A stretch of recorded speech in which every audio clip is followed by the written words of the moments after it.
They wore crowns, swore oaths, and ruled empires. Yet, behind the velvet curtains, their bedrooms were war zones, negotiation tables, and theaters of betrayal. These aren't your sanitized textbook monarchs. These are the scandals they tried to burn, bury, and rewrite. From secret marriages to royal mistresses turned political weapons, this is 2 hours of whispered affairs, forbidden love, and dynasties undone by desire. Welcome to 49 royal sex scandals they tried to erase from history.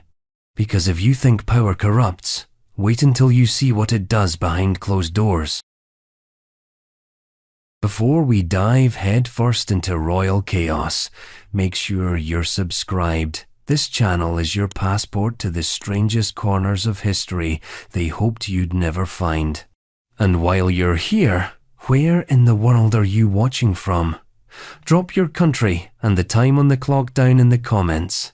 Let's see who's up late, uncovering royal secrets with us. The Tour de Nesle affair, 1314. It began with a tower. A hulking, stony thing squatting on the banks of the Seine. The Tour de Nesle wasn't especially notable until, of course, it became the center of the most humiliating royal sex scandal medieval France had ever seen. The kind of story that crackles with betrayal, imprisonment, whispers in confessionals, and of course, a healthy dose of dynastic collapse. 3 daughters-in-law of King Philip IV of France were accused of adultery, but not just any adultery, oh no. Marguerite and Blanche of Burgundy, married to the future Louis X and Charles IV, allegedly took lovers in the form of 2 brothers, Philippe and Gautier d'Aulnay, minor knights with reportedly major charms. The 3rd daughter-in-law, Jeanne, managed to wriggle out of the worst of it, but the scandal didn't leave her unscathed either. According to some accounts, the women would meet their lovers in that very tower, the Tour de Nesle, where secrecy was guaranteed by thick walls and thicker bribes. The brothers were said to have flaunted the affair with damning recklessness, wearing gifts from the princesses, boasting in taverns, showing off silk purses like they were badges of royal conquest. Not the kind of subtlety one expects when your bedmates are directly in line to the French throne. When the scandal broke through a source that may have been none other than Queen Isabella of England, sister to the accused princesses, the punishment was biblical. The Darnay brothers were arrested, tortured, and executed in a way that medieval France considered appropriately discouraging. Marguerite was imprisoned in Chateau Gaillard, where she allegedly died of cold shortly after, though the cold may have had more to do with court politics than temperature. Blanche was imprisoned for years. The real fallout, however, was genetic. Louis X's only legitimate heir from Marguerite died young. Charles IV's marriage to Blanche never produced a child. And Jeanne, though spared punishment, was forever suspect. This cascade of infertility and scandal directly contributed to the extinction of the Capetian line, leaving a gaping dynastic vacuum that would, in time, help ignite the 100 Years' War. So, yes, a scandal involving 2 brothers and 3 princesses may have altered the course of European history, all from behind the stone walls of a tower no one had paid much attention to until they did. And if you thought France had a monopoly on royal misbehavior, let's take a brisk walk northward to a court where medical malpractice became a political philosophy and the Queen's lover held the scalpel. Queen Caroline Matilda and Johann Friedrich Struensee, 1772. If you're the sister of the British king and you marry the King of Denmark, you'd think you'd be insulated from chaos. But then again, you'd also have to remember this is 18th century Denmark, where Enlightenment ideals clashed with mental instability, and the king's personal physician may or may not have been sleeping with his wife while also governing the entire country. Caroline Matilda, the teenage sister of George III, was married off to Christian VII of Denmark. It was a diplomatic win, a neat little alliance inked in royal blood. Unfortunately, Christian VII was not well. Historical consensus suggests he was mentally ill, possibly schizophrenic, and wholly unfit to govern. Into this royal void stepped Johann Friedrich Struensee, a German doctor with a love of Rousseau, radical reform, and, it turned out, queens. Struensee was supposed to help the king. Instead, he helped himself to the queen's confidence, to political power, and, if the gossip is to be believed, to her bed. By 1770, Struensee had essentially taken control of the Danish government. He issued hundreds of decrees, abolishing torture, reforming the legal system, even promoting freedom of the press. You know, the usual foreplay. The Danish court seethed. A foreign commoner with progressive ideas was bad enough. That he was allegedly bedding the queen made it intolerable. By 1772, a coup was in motion. Struensee was arrested, tried, and executed. His reforms were rolled back. And Caroline Matilda? She was banished, exiled to Hanover, separated from her children, and erased from Danish memory like a stain on a coronation robe. Historians still argue about the precise nature of their relationship. Were they lovers or co-conspirators with suspicious chemistry? The physical evidence was circumstantial. The political evidence damning. One thing was certain. A German doctor seduced not just a queen, but an entire nation, at least briefly, and then lost it all. Of course, if you're still not convinced that royal intimacy can collapse empires, let's turn to one of England's most debated royal pairings where the line between favouritism and forbidden love was blurry, political, and bloody. If you're still with us after Edward II and Piers Gaveston, you're exactly the kind of curious mind we built this channel for. Go ahead, hit subscribe so you don't miss what else history tried to sweep under the rug. And while you're at it, tell us where are you tuning in from, and what time is it right now? Midnight in Manila? 3 a.m. in Toronto? We see you, night owls. Edward II and Piers Gaveston. The problem wasn't just that Edward II had a favourite. It was that his favourite was beautiful, arrogant, insulting, and very likely the king's lover. Piers Gaveston was everything the English nobility hated. Low-born, well, noble-ish, flamboyant, and far too cosy with the king. Edward II raised him to the Earldom of Cornwall, a title normally reserved for actual royalty. He lavished him with gifts, land, and unfiltered affection. They hunted together, dined together, even wore matching clothes, according to some disapproving chroniclers who really didn't need to see it to be scandalized. The court whispered. The barons didn't whisper, they roared. Parliament eventually exiled Gaveston. Twice. Edward just kept bringing him back. The situation spiraled into something less like politics and more like a jealous high school clique with swords. Eventually, the barons had enough. In 1312, Gaveston was captured and executed illegally by a group of noblemen who saw him as a national menace. Edward never forgave them. The emotional fallout was epic, and the political consequences catastrophic. Was it love, lust, or just a deep codependent bromance? No one can say for sure.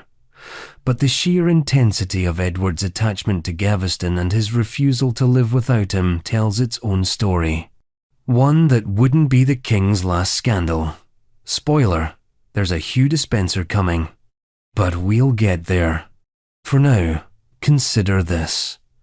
In the medieval mind, a king's bedchamber was a mirror of his kingdom. And when that mirror cracked, when power and passion blurred, the whole realm shattered with it. And speaking of broken reflections, let's talk about a prince who tried to marry for love, broke the law to do it, and ended up trapped in a legal farce involving 2 wives, 1 papal rejection, and a very scandalous ring. George IV's secret marriage to Maria Fitzherbert. In royal circles, marriage is rarely about love. It's about lineage, land, and the paperwork that keeps empires stable. So when the Prince of Wales, later George IV, secretly married a Catholic widow named Maria Fitzherbert in 1785, it wasn't just romantic rebellion, it was political sabotage. Let's back up. At the time, British law, specifically the Royal Marriages Act of 1772, required all royals to seek the monarch's permission to Wednesday, and Maria Fitzherbert, she ticked all the boxes for what George's father, King George III, would disapprove of. She was older, she was Catholic, she was a commoner, and worst of all, she wasn't approved. George fell for her anyway. Or maybe fell isn't the right word. He chased her with a melodramatic flair only the Prince of Wales could manage. When she rebuffed him, he faked a suicide attempt, complete with bloodied theatrics, and sent her a note dripping with emotional blackmail. In December 1785, they were married in a private ceremony, secret, illegal, and utterly non-binding under English law. The marriage was, in effect, a fantasy, a symbolic union. She wore the ring, he wore the deception. Parliament knew, the king knew, the press knew, but officially, it never happened. Fast forward a few years, George, drowning in debt and desperate for funds, agreed to marry his cousin Caroline of Brunswick in exchange for Parliament paying off his staggering bills. Spoiler. He hated her on sight. They separated almost immediately after producing a single heir, Princess Charlotte. But the ghost of Maria Fitzherbert hovered over it all. Even after the legal marriage, George kept in contact with her. She remained his emotional anchor, his moral out. And after his death, she even produced documentation of the secret marriage, though the papers were swiftly locked away by royal decree. The irony? George IV, the future monarch who drank too much, dressed too flamboyantly, and treated his official wife with withering contempt, may have actually been faithful in heart, if not always in habit, to a woman the law said he couldn't love. It was the kind of scandal the monarchy couldn't entirely scrub out. A love story the crown pretended had never happened, even while its consequences shaped an entire reign. And one the royal family would revisit again and again whenever love and duty found themselves on opposite sides of the aisle. Which brings us neatly to the sequel no one asked for, the courtroom disembowelment of that very legal marriage, featuring betrayal, adultery, national spectacle, and a king trying very, very hard to pretend he'd never met his own wife. The Queen Caroline adultery trial, 1820. When George IV ascended to the throne in 1820, he had a problem. Technically, he had a queen. Caroline of Brunswick was still alive, still legally his wife, and still entirely uninterested in disappearing quietly. He had married her only under financial duress, detested her from the moment she arrived in England, and separated from her after just 1 year. But now she was back storming into London, demanding recognition as Queen Consort, and threatening to turn the monarchy into a national punchline. The King's response? Drag her through the mud. Officially. In Parliament. Thus began the Pains and Penalties Bill, a proposal to strip Caroline of her title and dissolve the marriage on the grounds of adultery. It was essentially a public trial, one where every salacious rumour, every whispered affair, and every bit of gossip from her travels on the continent was paraded before the House of Lords and a scandal-hungry public. At the centre of the case was one Bartolomeo Pergami, an Italian courtier accused of being her lover. The prosecution wheeled in witnesses mostly bribed, mostly dubious, who painted Caroline as immoral, unfit, and altogether scandalous. The evidence, sketchy. The motives, transparent. But Caroline didn't back down. She walked through jeering mobs with her head high, wrote open letters, showed up at public events, and became improbably a symbol of resistance. The public, never fond of George IV to begin with, rallied behind her. The trial became a circus. Caricaturists had a field day. Pamphleteers spilled ink by the gallon. In the end, the bill passed the House of Lords by a narrow margin, but was dropped due to overwhelming public backlash. Caroline, technically, won, but it was a Pyrrhic victory. She was barred from George's coronation in 1821, literally shut out at the doors of Westminster Abbey. She died just a few weeks later. George got what he wanted. A coronation without interruption. A narrative where he could play the wounded monarch. But the monarchy itself had taken a hit publicly, morally, and spiritually. A queen tried in public for scandal.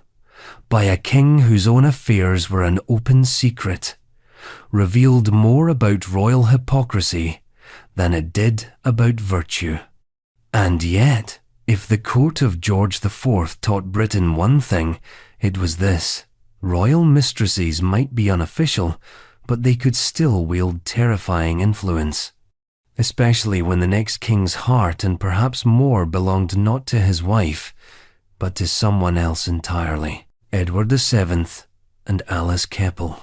By the time Edward VII inherited the throne in 1901, he'd been waiting for it for nearly 60 years. That's a long time to rehearse a coronation speech and a longer time to practice being scandalous. Edward, known to friends as Bertie, had spent his entire adult life defying Victorian restraint.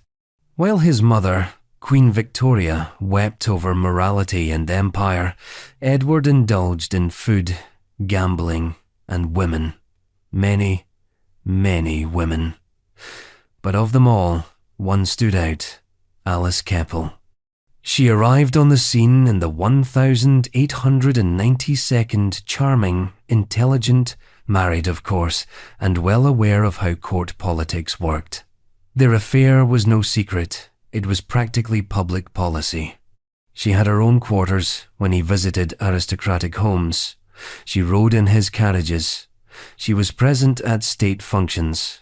Even Queen Alexandra Edward's long-suffering wife tolerated her, likely calculating that a manageable mistress was preferable to another round of royal embarrassment.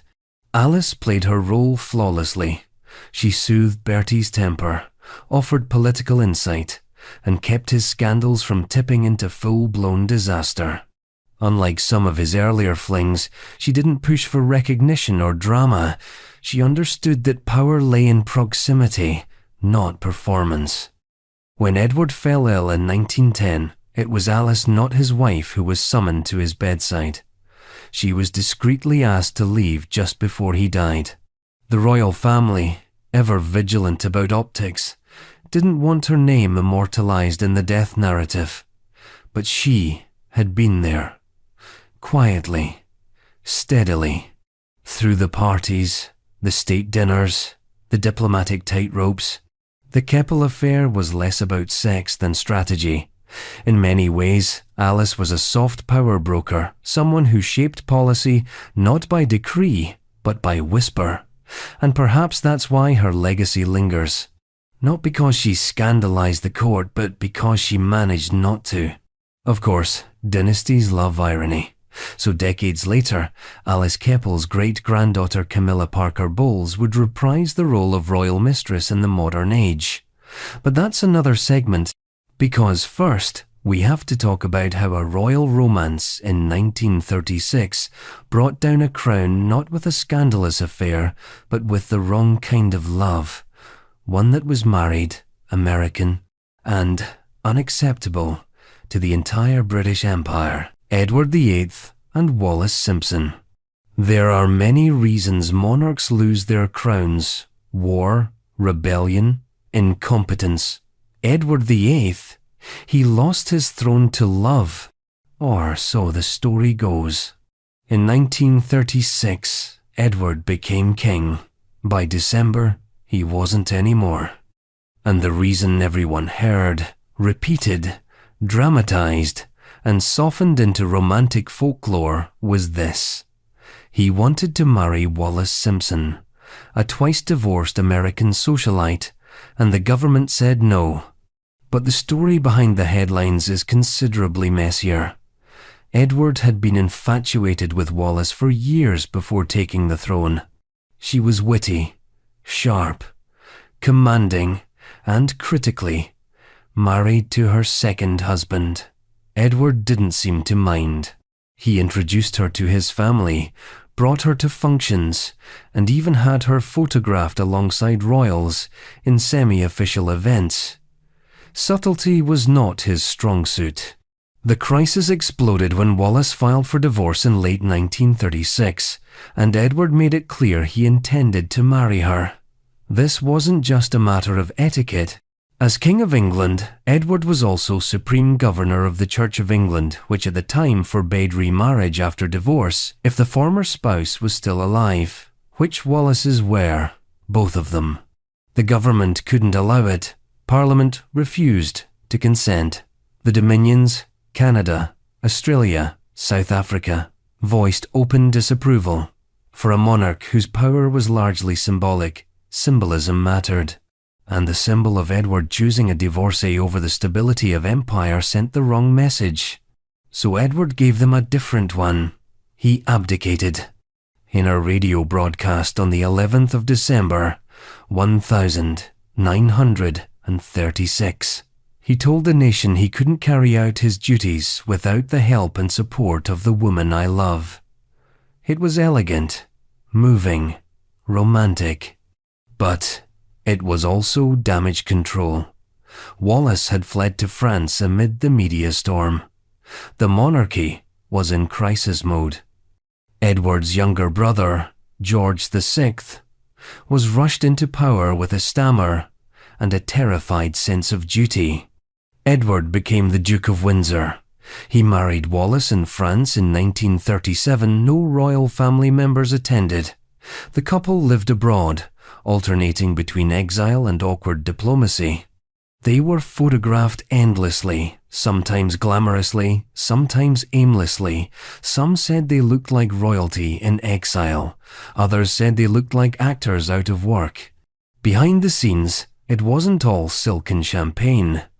There were rumors of Nazi sympathies, letters intercepted by governments, tense conversations between the Windsors and palace officials. Edward thought he could return to Britain in glory one day. The crown made sure he didn't. History remembers the abdication as a grand love story, and perhaps it was. But love, in this case, cost a king his throne, his country its continuity, and the royal family its comfort zone.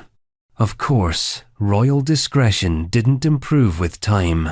Because decades later, a private phone call, an answering machine, and a scandal called Camillagate would prove that not even modern technology could save a monarch from himself. Camillagate, 1993. In the early 1992nd, the British monarchy looked fragile. The fairy tale of Charles and Diana had long since collapsed into tabloid ash. 3 royal marriages were publicly unraveling, and newspapers were devouring palace gossip with feral joy. But nothing, not even Diana's tell-all interviews, could quite match the surreal, intimate horror of Camillagate. The year was 1993. A transcript of a private telephone conversation between Prince Charles and Camilla Parker Bowles, recorded back in 1989, was leaked to the press. It wasn't supposed to exist. It definitely wasn't supposed to be printed. And yet, there it was, full of whispered endearments, cringe-worthy metaphors, and a level of unfiltered vulnerability that made even the most hardened Fleet Street editors wince. It was embarrassing, not because of what they said, but because of how much it revealed. 2 people, madly in love, trapped in marriages they couldn't emotionally escape. It humanized them, but in the most mortifying way possible. The press dubbed it Tampongate because British tabloids have the subtlety of a wrecking ball, and the nickname stuck. The backlash was immediate. Charles's public image, already shaky, took a nosedive. Royalists were outraged. Republicans were gleeful. And the monarchy, that institution of stiff upper lips and rigid formality, suddenly looked like it belonged in a soap opera. The transcript was read aloud in pubs, satirized on sketch shows, analyzed like a Shakespearean tragedy written by an overheated fax machine. But beneath the mockery was a more complicated truth. Charles and Camilla had been in love for decades. Their relationship had survived arranged marriages, family pressure, and relentless public scrutiny. The scandal wasn't just about sex or infidelity. It was about the grotesque consequences of a monarchy that demanded emotional repression while the world around it ran on human messiness. The royal family issued the usual statements: silence, distance, damage control. But the tape existed. The world had heard it.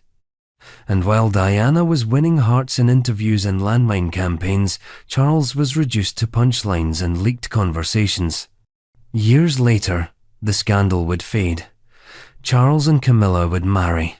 The public would soften. But in 1993, it felt like the institution itself had been caught in the act, stripped of its stoicism, exposed in a moment of raw, awkward humanity. And just when you thought it couldn't get more complicated, along came the other half of this royal implosion, ready to speak her truth on national television. With a bombshell that would detonate what's left of the royal facade. Princess Diana's Panorama Confession, 1995. By the time Princess Diana sat down with journalist Martin Bashir for her infamous 1995 Panorama interview, the fairy tale was long dead, and everyone knew it. What they didn't know, at least not officially, was how dead. Diana didn't just open the palace curtains, she tore them down, set them on fire, and invited 23 million viewers to watch the blaze. She was poised, fragile, striking every inch the people's princess. But her words cut like a scalpel. She confirmed her affair with Army Officer James Hewitt. She spoke candidly about her mental health, the coldness of royal life, the betrayals, the isolation, and of course, that line. There were 3 of us in this marriage, so it was a bit crowded. No one watching that night was left in doubt about who she meant. The interview wasn't just shocking, it was unprecedented. A royal airing marital grievances was one thing. Admitting infidelity, discussing suicidal thoughts, and accusing palace forces of systematic cruelty was something else entirely. It wasn't a scandal, it was a confession booth wired for global broadcast. The fallout was immediate. The Queen demanded a divorce. Public sympathy surged toward Diana. The royal family scrambled into PR mode.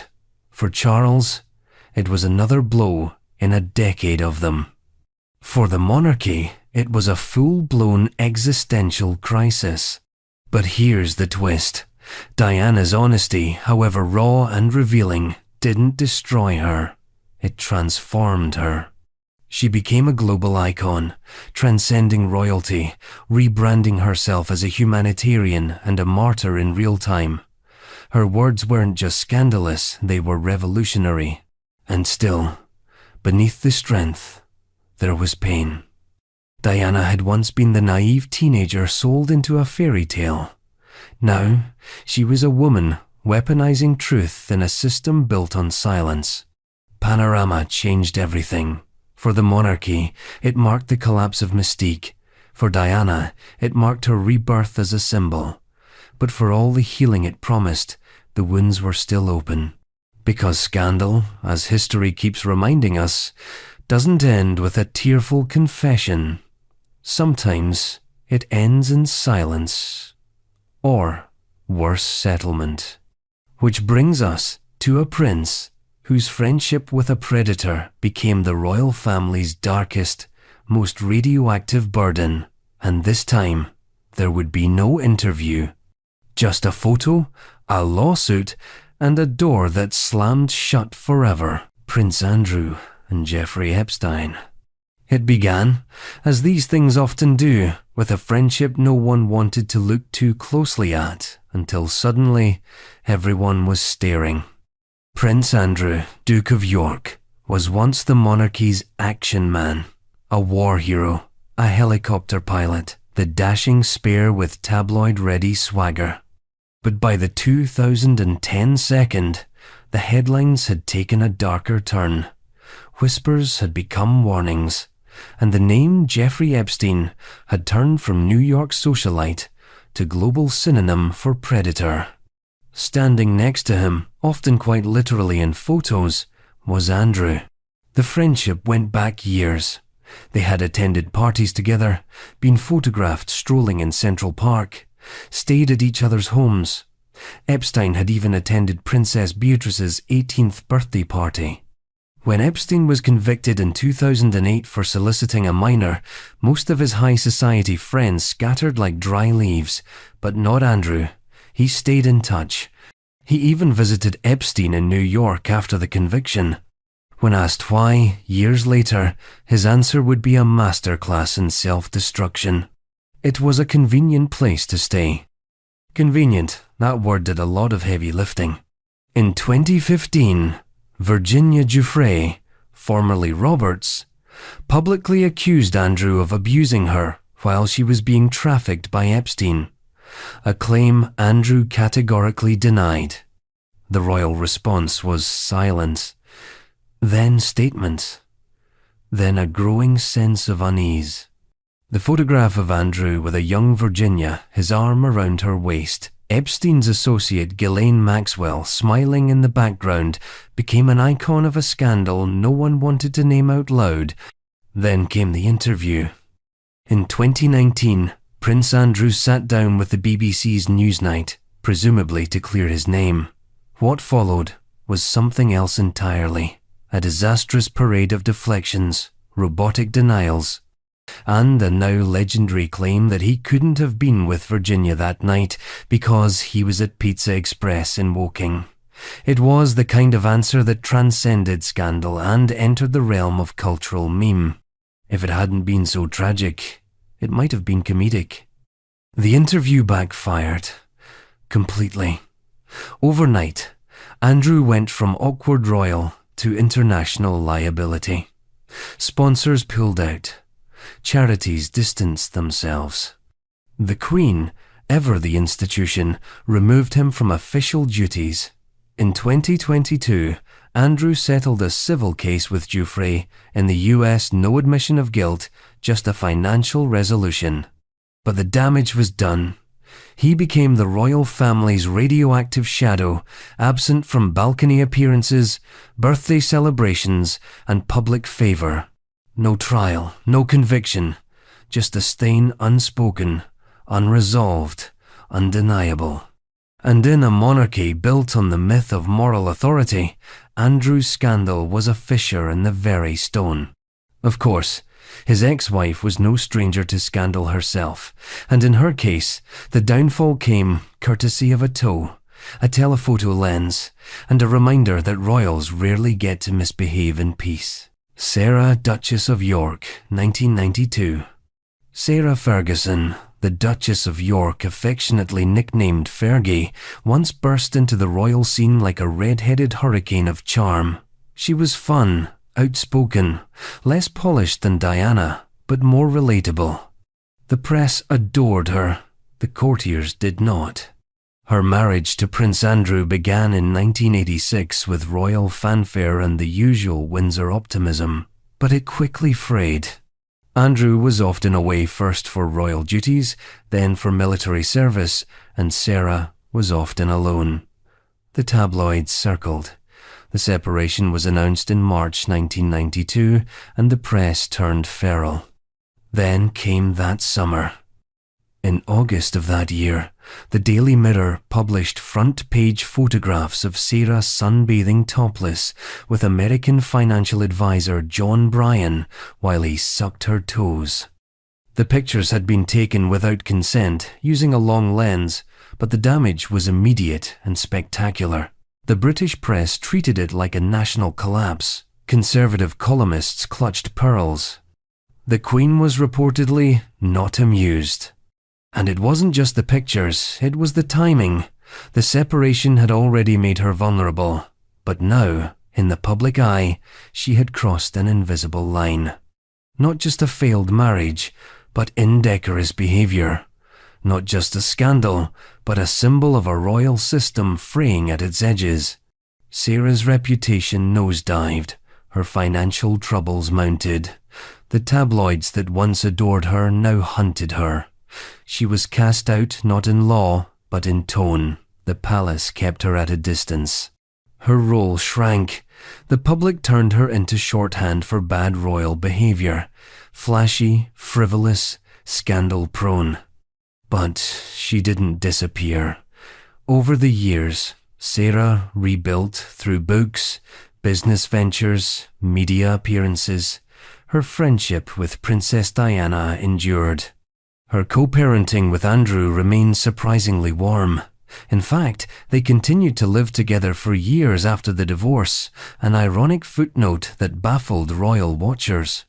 And while time softened public perception, the 1,992 photos never fully left the royal imagination. They were a reminder that the crown, for all its gilded stoicism, was increasingly vulnerable to zoom lenses, tabloid appetite, and the messy entanglements of real human lives. And speaking of messy, the Queen's younger sister wasn't exactly scandal-free either. When you're the royal rebel, the press watches everything, especially when you take a much younger lover and flee to the Caribbean. Princess Margaret and Roddy Llewellyn, 1976. Princess Margaret had always lived in the twilight between duty and defiance. As the younger sister of Queen Elizabeth II, she was born into royalty, but not into power, which meant she had just enough privilege to make mistakes, and just enough profile to have them dissected in the press. Her love life had long been a sore spot. Forbidden from marrying her first great love, Group Captain Peter Townsend, due to royal and religious laws, Margaret eventually settled into a stormy marriage with photographer Anthony Armstrong Jones. By the 1972nd, that marriage was deteriorating into public dysfunction. Enter Roddy Llewellyn. Roddy was a landscape gardener, a minor aristocrat, and most pressingly 17 years her junior. Their relationship, which began in 1973, was equal parts romantic escape and royal outrage. The press didn't hold back. When photographs emerged in 1976 showing the pair vacationing in Mustique, a private Caribbean island known for its hedonism, the headlines erupted. It wasn't just the affair, it was the optics. A royal princess, still legally married, photographed lounging with a much younger man in paradise? It confirmed every tabloid theory. Margaret was out of control, the monarchy was out of touch, and the 72nd were eating the establishment alive. The scandal contributed to the formal announcement of her separation from Armstrong Jones that same year. Their divorce was finalized in 1978, the first divorce of a senior British royal since Henry VIII. And while the palace tried to present it as a dignified transition, the damage to Margaret's reputation was palpable. But here's the thing. Margaret didn't care. Not in the performative, rebellious way, but in the exhausted, human way. She had done her duty. She had played the part. And when the spotlight got cruel, she stepped out of it. Roddy and Margaret continued to see each other for several years. He later married someone else. She withdrew from public life. The glamour faded, the scandal aged, and a new generation of royals took centre stage. But her affair with Roddy wasn't just tabloid fodder, it was a turning point. It signalled that the monarchy's ironclad rules about love, appearances, and obedience were finally starting to buckle. Slowly, painfully. And as we'll see next, even princes with no real claim to the throne could still make headlines, especially when they made it to Vegas, lost their clothes, and found themselves on every front page in the world by morning. Prince Harry's Las Vegas photo scandal, 2012. By 2012, Prince Harry had earned a reputation that was half tabloid cartoon and half genuine misfit. He was the spare, the wild card, the ginger hellraiser with a pilot's license and a soft spot for charity work. He was loved, scrutinized, and constantly underestimated. So when the third in line to the British throne flew to Las Vegas for a private weekend with friends, the public might have expected some playful misbehavior. What they got was a full-blown PR firestorm. The images that emerged showed Harry in a Las Vegas hotel suite, entirely too comfortable with being undressed in front of a camera. Cue global media eruption. The Sun, never one to blink in the face of palace disapproval, ran the images with theatrical outrage, presenting them as evidence that Harry was everything wrong with modern royalty. And the British press, stuck between the traditional reverence for the monarchy and the digital age's appetite for clickbait, couldn't look away. The official palace response was an awkward cocktail of silence, disappointment, and private matter boilerplate. Behind the scenes, it was crisis mode. Advisors scrambled, veteran courtiers winced. The Queen, reportedly, was not amused. What made this scandal so sticky wasn't just the photos, it was the symbolism. Here was a prince, trained as a soldier, raised by the most disciplined monarchy on earth, partying like an overgrown frat boy in a foreign hotel suite. The contrast was absurd. It was too much reality for a family that ran on projection. And yet, the public didn't exactly turn on him. Many saw it as typical bachelor foolishness. Others even empathized he had, after all, lost his mother young, lived under relentless press surveillance, and been raised in a world that looked like a palace but functioned more like a cage. Harry wasn't polished, but he was, strangely, relatable. Still, the scandal marked a turning point. Harry returned to royal life with tighter boundaries. He doubled down on his military role, took up more charity work, and began the long, strange walk toward his eventual departure from royal duties altogether. But the Vegas saga lingered. It became a cultural shorthand. The prince who played too hard. The monarchy that couldn't quite keep its members in line. And just across the channel, another royal was dealing with a far older, deeper scandal. One tied not to youth or cameras, but to decades of alleged infidelity and a kingdom quietly crumbling under its weight. Spain's Juan Carlos I and Corinna Larson. For much of the late 20th century, Juan Carlos I of Spain was celebrated as a national hero, the man who shepherded Spain out of dictatorship and into democracy. Crowned in 1975 after Franco's death, Juan Carlos became the symbol of a modern, forward-thinking monarchy. But by the early 2010s, that symbol began to crack. The story of Juan Carlos and Corinna Larson, later known as Corinna Zusain Wittgenstein, isn't one of a passing royal fling. It's a decades-long connection, alleged to have mixed personal intimacy with financial opacity and political embarrassment. Corinna was a Danish-German businesswoman with access to European high society and, reportedly, the king's private circle. Very private. Their relationship was never officially confirmed, but the circumstantial evidence became overwhelming. Photos surfaced, private letters were leaked, And then came the voice recording, secretly taped conversations in which Corinna claimed the former king had used her to stash assets abroad, avoid taxes, and navigate complicated financial webs. Suddenly, the scandal wasn't just personal. It was political, legal, national. In 2012, the entire mess boiled over when Juan Carlos went on a lavish elephant hunting trip in Botswana, accompanied, of course, by Corinna. At a time when Spain was in the throes of financial crisis and mass unemployment, the revelation was tone-deaf at best and national betrayal at worst. Public outrage exploded. For many, it was the final straw. Juan Carlos apologized on national television, a historic move in itself. But the damage was done. In 2014, he abdicated in favor of his son, Felipe VI, in what looked very much like a forced hand.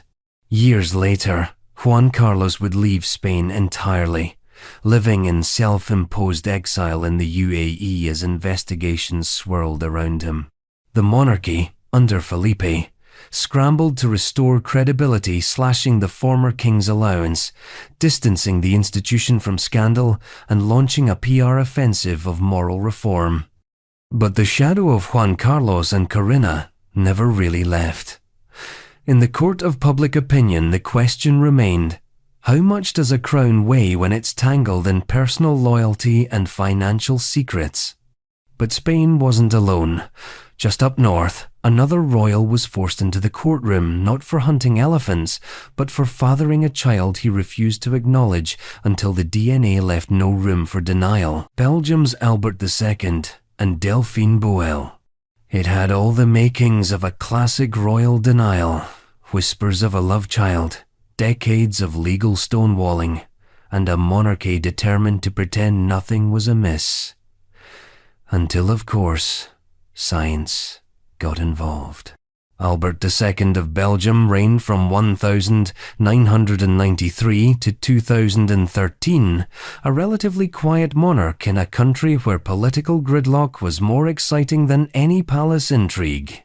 But behind the scenes, another drama was quietly brewing, one involving artist Delphine Boel, her mother Sybil de Celis Longchamps, and a long-standing claim that Albert was, in fact, her biological father. For years, the story lived in the margins. Tabloids speculated. Delphine gave interviews. The palace said nothing. Albert, predictably, denied everything. When he abdicated in 2013 citing health reasons, it was hard not to see the timing as suspicious. Abdicating freed him from certain constitutional protections. It also made him more vulnerable to civil litigation. Delphine pressed forward. She wasn't asking for titles or riches, just recognition. After a long legal battle, including a dramatic court order for DNA testing, the results came in. In 2020, a Belgian court ruled definitively. Albert II was her father. It was a victory that had taken 50 years to arrive. Suddenly, the quiet, reserved former king had a very public scandal on his hands. Delphine was formally recognized, given the title of princess, and added to the royal lineage. The palace, clearly uncomfortable, issued a brief, stiff statement acknowledging the ruling, but steering well clear of apology. What made the case so extraordinary wasn't just the paternity, it was the symbolism. Belgium, a country with a famously complex political identity, now had a royal family even more tangled than its federal structure. And Delphine, a woman once dismissed as a fantasist, now carried the title of a princess she had never wanted. For a monarchy built on discretion and decorum, it was a brutal, science-backed disruption. But if Belgian royalty thought they were alone in this sort of mess, they didn't need to look far. Across the border, another European monarch was dealing with a similar issue, except this time, there wasn't just one extramarital child. There were several. And the prince in question wasn't denying it anymore. The Netherlands Prince Bernhard and his admitted children. Prince Bernhard of the Netherlands was a man who loved uniforms. Military, ceremonial, tailored, decorative, it didn't matter. He collected titles the way other men collected cufflinks. Husband of Queen Juliana. Father of Queen Beatrix. German aristocrat turned Dutch war hero. But beneath the medals and the monarchic polish, there was a recurring royal subplot. The extramarital affair and the children that came with it.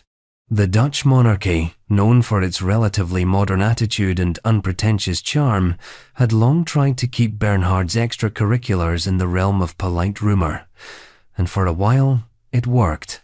Bernhard had charisma, an image burnished by his role in the Dutch resistance during World War II, and a penchant for cutting international deals. But even charm has its limits. In 2004, just before his death, Bernhard admitted in a letter made public posthumously that he had fathered not one, but 2 daughters outside his marriage. Their names? Alicia de Bielefeld and Alexia Levenstein. The news was not a complete surprise to those in royal watching circles, but the confirmation shattered the decades-old illusion of royal marital decorum. For years, Bernhard had danced around the truth, denying paternity while maintaining relationships that were suspiciously paternal. What made the confession so striking wasn't just the timing, it was the tone. There was no grand apology, no teary statement.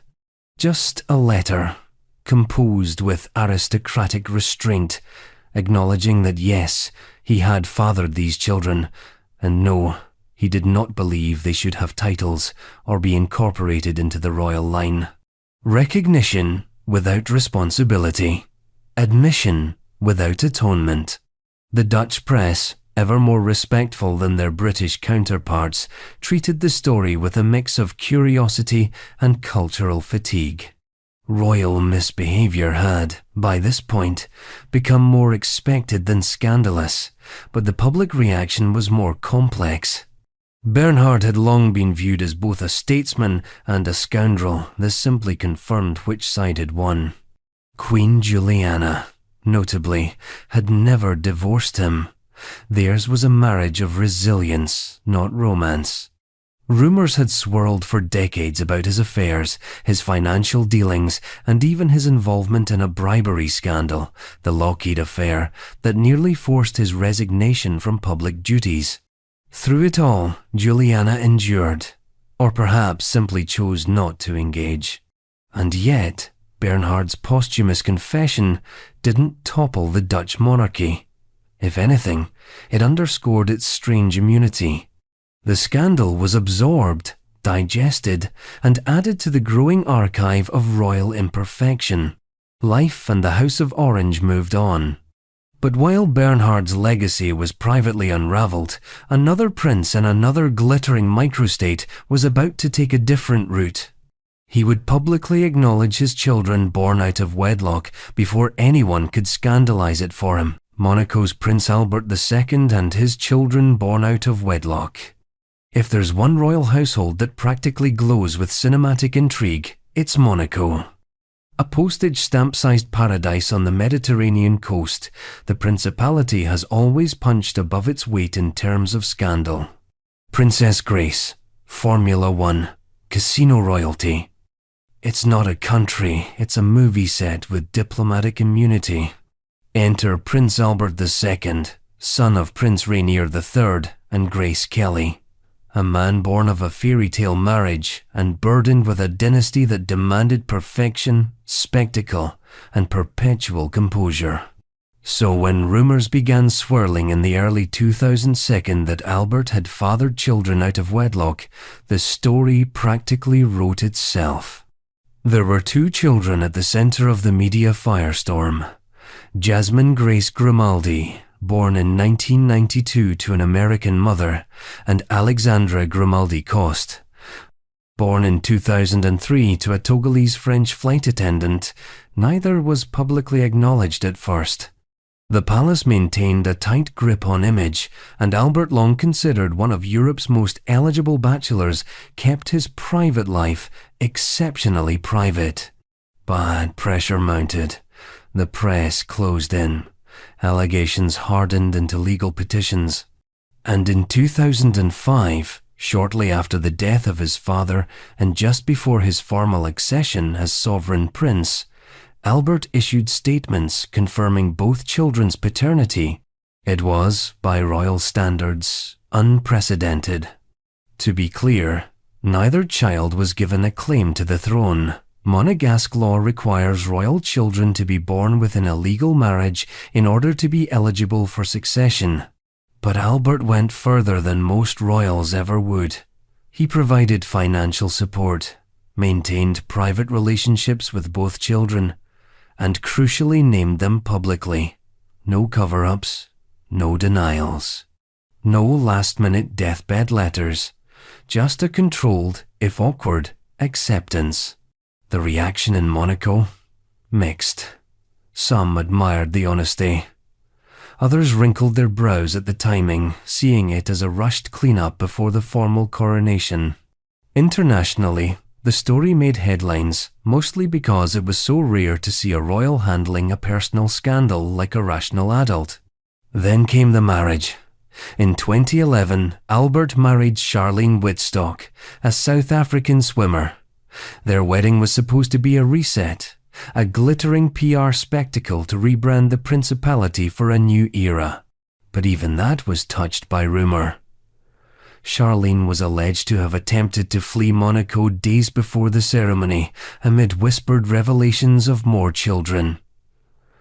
The palace, naturally, denied everything.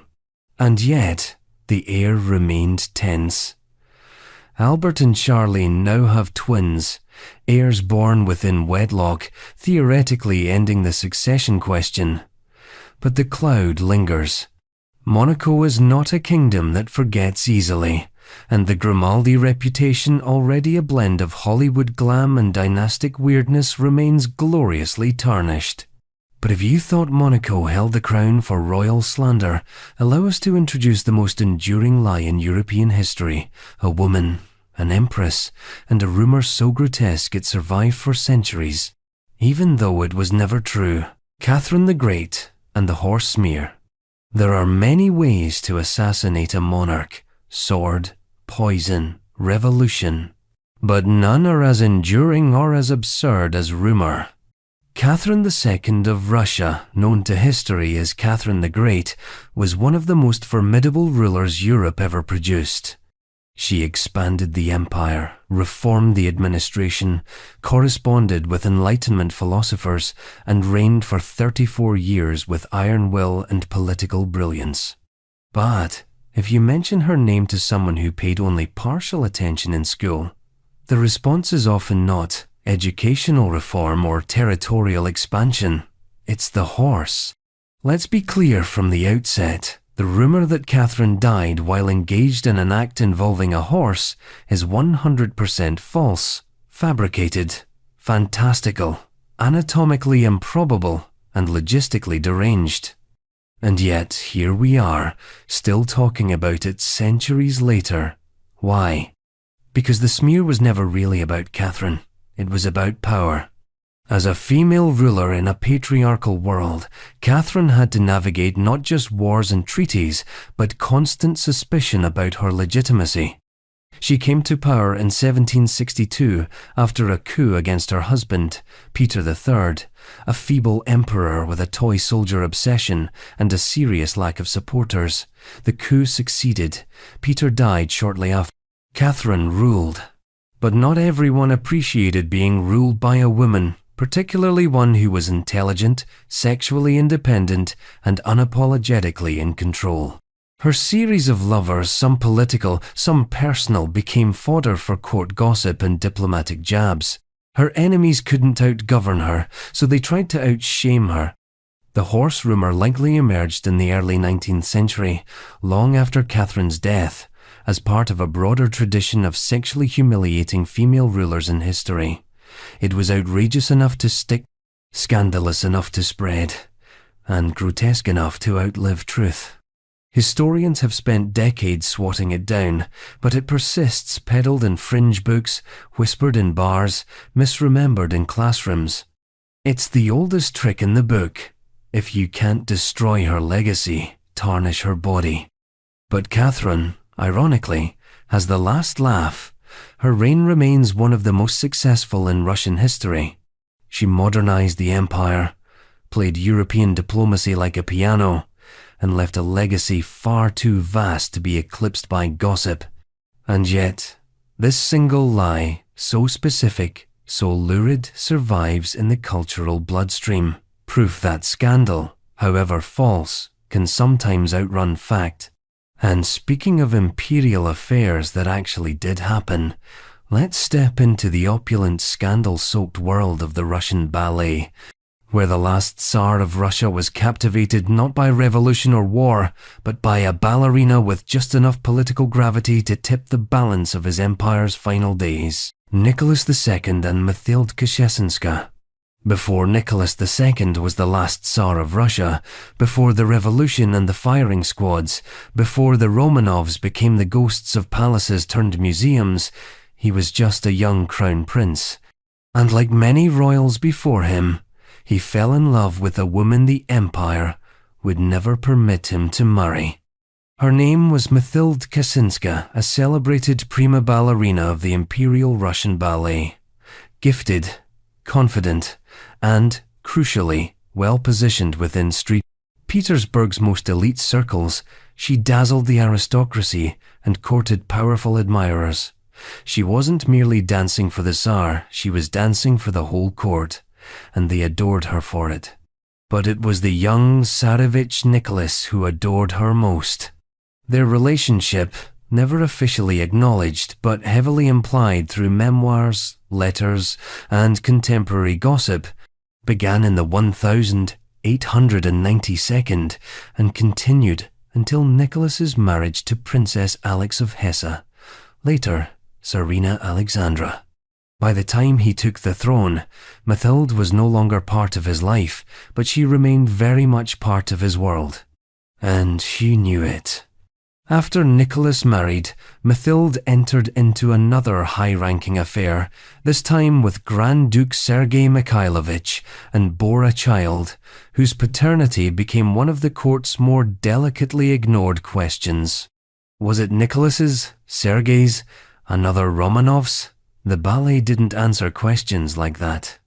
Mathilde maintained her wealth and social standing throughout the twilight of the empire, living in an opulent mansion filled with priceless gifts from admirers. She was not just tolerated, she was protected, in the vague and unspoken way that powerful men protect those with secrets. The revolution changed everything. As Bolshevik forces closed in on St. Petersburg, Mathilde fled Russia. She resettled in Paris, where she opened a ballet school and lived out her remaining years in relative obscurity, albeit with enough diamonds in her suitcase to raise a few French eyebrows. To this day, Mathilde remains a cultural riddle. Was she a manipulator, using her beauty and charm to secure power? Or was she simply a woman playing the only game the empire allowed her to play? And Nicholas? He became a tragic figure, idealistic, indecisive, and completely unprepared for the 20th century. But before the weight of history crashed down on him, he was just a young man in love with a ballerina. And in that brief moment, Russia still danced. Which brings us to another court scandal involving royalty, romance, and just a dash of the occult. Because if you thought the ballet was dramatic, wait until you hear about the love magic allegedly used in the palace of Louis XIV. Louis XIV and Madame de Montespan. Louis XIV, the Sun King, didn't just rule France, he was France. Versailles was his stage, the court, his audience, and his personal life, a daily drama of opulence, hierarchy, and thinly veiled competition. Amid the jeweled chaos of mistresses, dukes, and dancers, one woman burned brighter than all the rest, Madame de Montespan. Françoise Athénaïs de Rochechouart de Mortemart. Yes, that was her full name. Because in 17th century France names came with their own gravity, was not just beautiful. She was sharp, ambitious, and fearless. She entered court as a lady-in-waiting, but quickly ascended to the role of Louis's maîtresse en titre, an unofficial but deeply powerful position that made her, for a time, the most influential woman in France. They had 7 children together. She moved into apartments next to his. She even exerted political influence, acting as a kind of whispering conciliar to the Sun King himself. But power, especially in a court as theatrical as Versailles, breeds enemies. And in Montespan's case, her enemies had creative accusations. Enter the affair of the poisons, a sweeping investigation in the late 1672 into a criminal underworld of fortune-tellers, alchemists, and self-proclaimed witches. Several of these figures, under torture or eager to avoid execution, claimed Montespan had purchased love potions and participated in black masses to retain the king's affection. Yes, black masses, conducted over the bodies of infants, according to the more fevered testimonies, though no credible evidence ever surfaced. Montespan was never tried, never charged, but the stain stuck. She was quietly removed from the king's affections and replaced by a new favourite, Madame de Maintenon, who offered piety over passion. Montespan faded into religious retreat, living out her days in relative obscurity while her children rose in the ranks of French nobility. The court never officially acknowledged her fall. Versailles, as always, looked the other way. But the implications of the scandal were profound. The king's divine image had been threatened not by war or rebellion, but by the suggestion that love itself could be manipulated with ritual and blood. Montespan became a cautionary tale. What happens when ambition, desire, and power mix too freely in a gilded palace? And speaking of gilded palaces and questionable decisions, Louis's great-grandson would take the scandal baton and sprint even further with it, building a secret pleasure palace and appointing a teenage courtesan as his official mistress, Louis XV and Madame du Barry. If Louis XIV was the blazing Sun King, then Louis XV was the fading embers of a monarchy, too busy feasting to notice the house was on fire. By the time he took the throne, the crown had become more decorative than divine, and Louis XV seemed content to treat it accordingly. His reign was filled with contradictions, military blunders, political drift, and behind it all, a dizzying carousel of mistresses. But none were more controversial or more symbolic than Jeanne Bécu, later known as Madame du Barry. Born the illegitimate daughter of a seamstress, Jeanne had none of the pedigree required to become a royal consort. What she did have, however, was beauty, charisma, and the unflinching support of a noble patron who orchestrated her rise. She was carefully married to a low-ranking noble just long enough to qualify her for court, and then introduced to Louis XV. The king, deep into his 60s and drifting further from political responsibility, was enchanted. Jeanne was witty and affectionate, and he elevated her to the role of official mistress. Court society erupted. She wasn't just common, she was vulgar. She was everything Versailles pretended not to be. The aristocracy recoiled.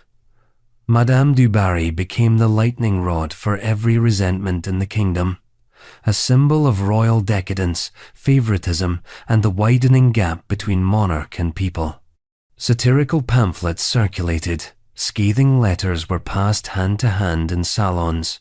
Even Marie Antoinette, then a teenage dauphine, famously refused to speak to her. Louis XV didn't care. He built her apartments at Versailles. He gifted her jewels, estates, even an artificial village for her amusement. But the excess couldn't hide the rot. As the country slid toward revolution, Du Barry became one more emblem of a monarchy that had lost touch with reality.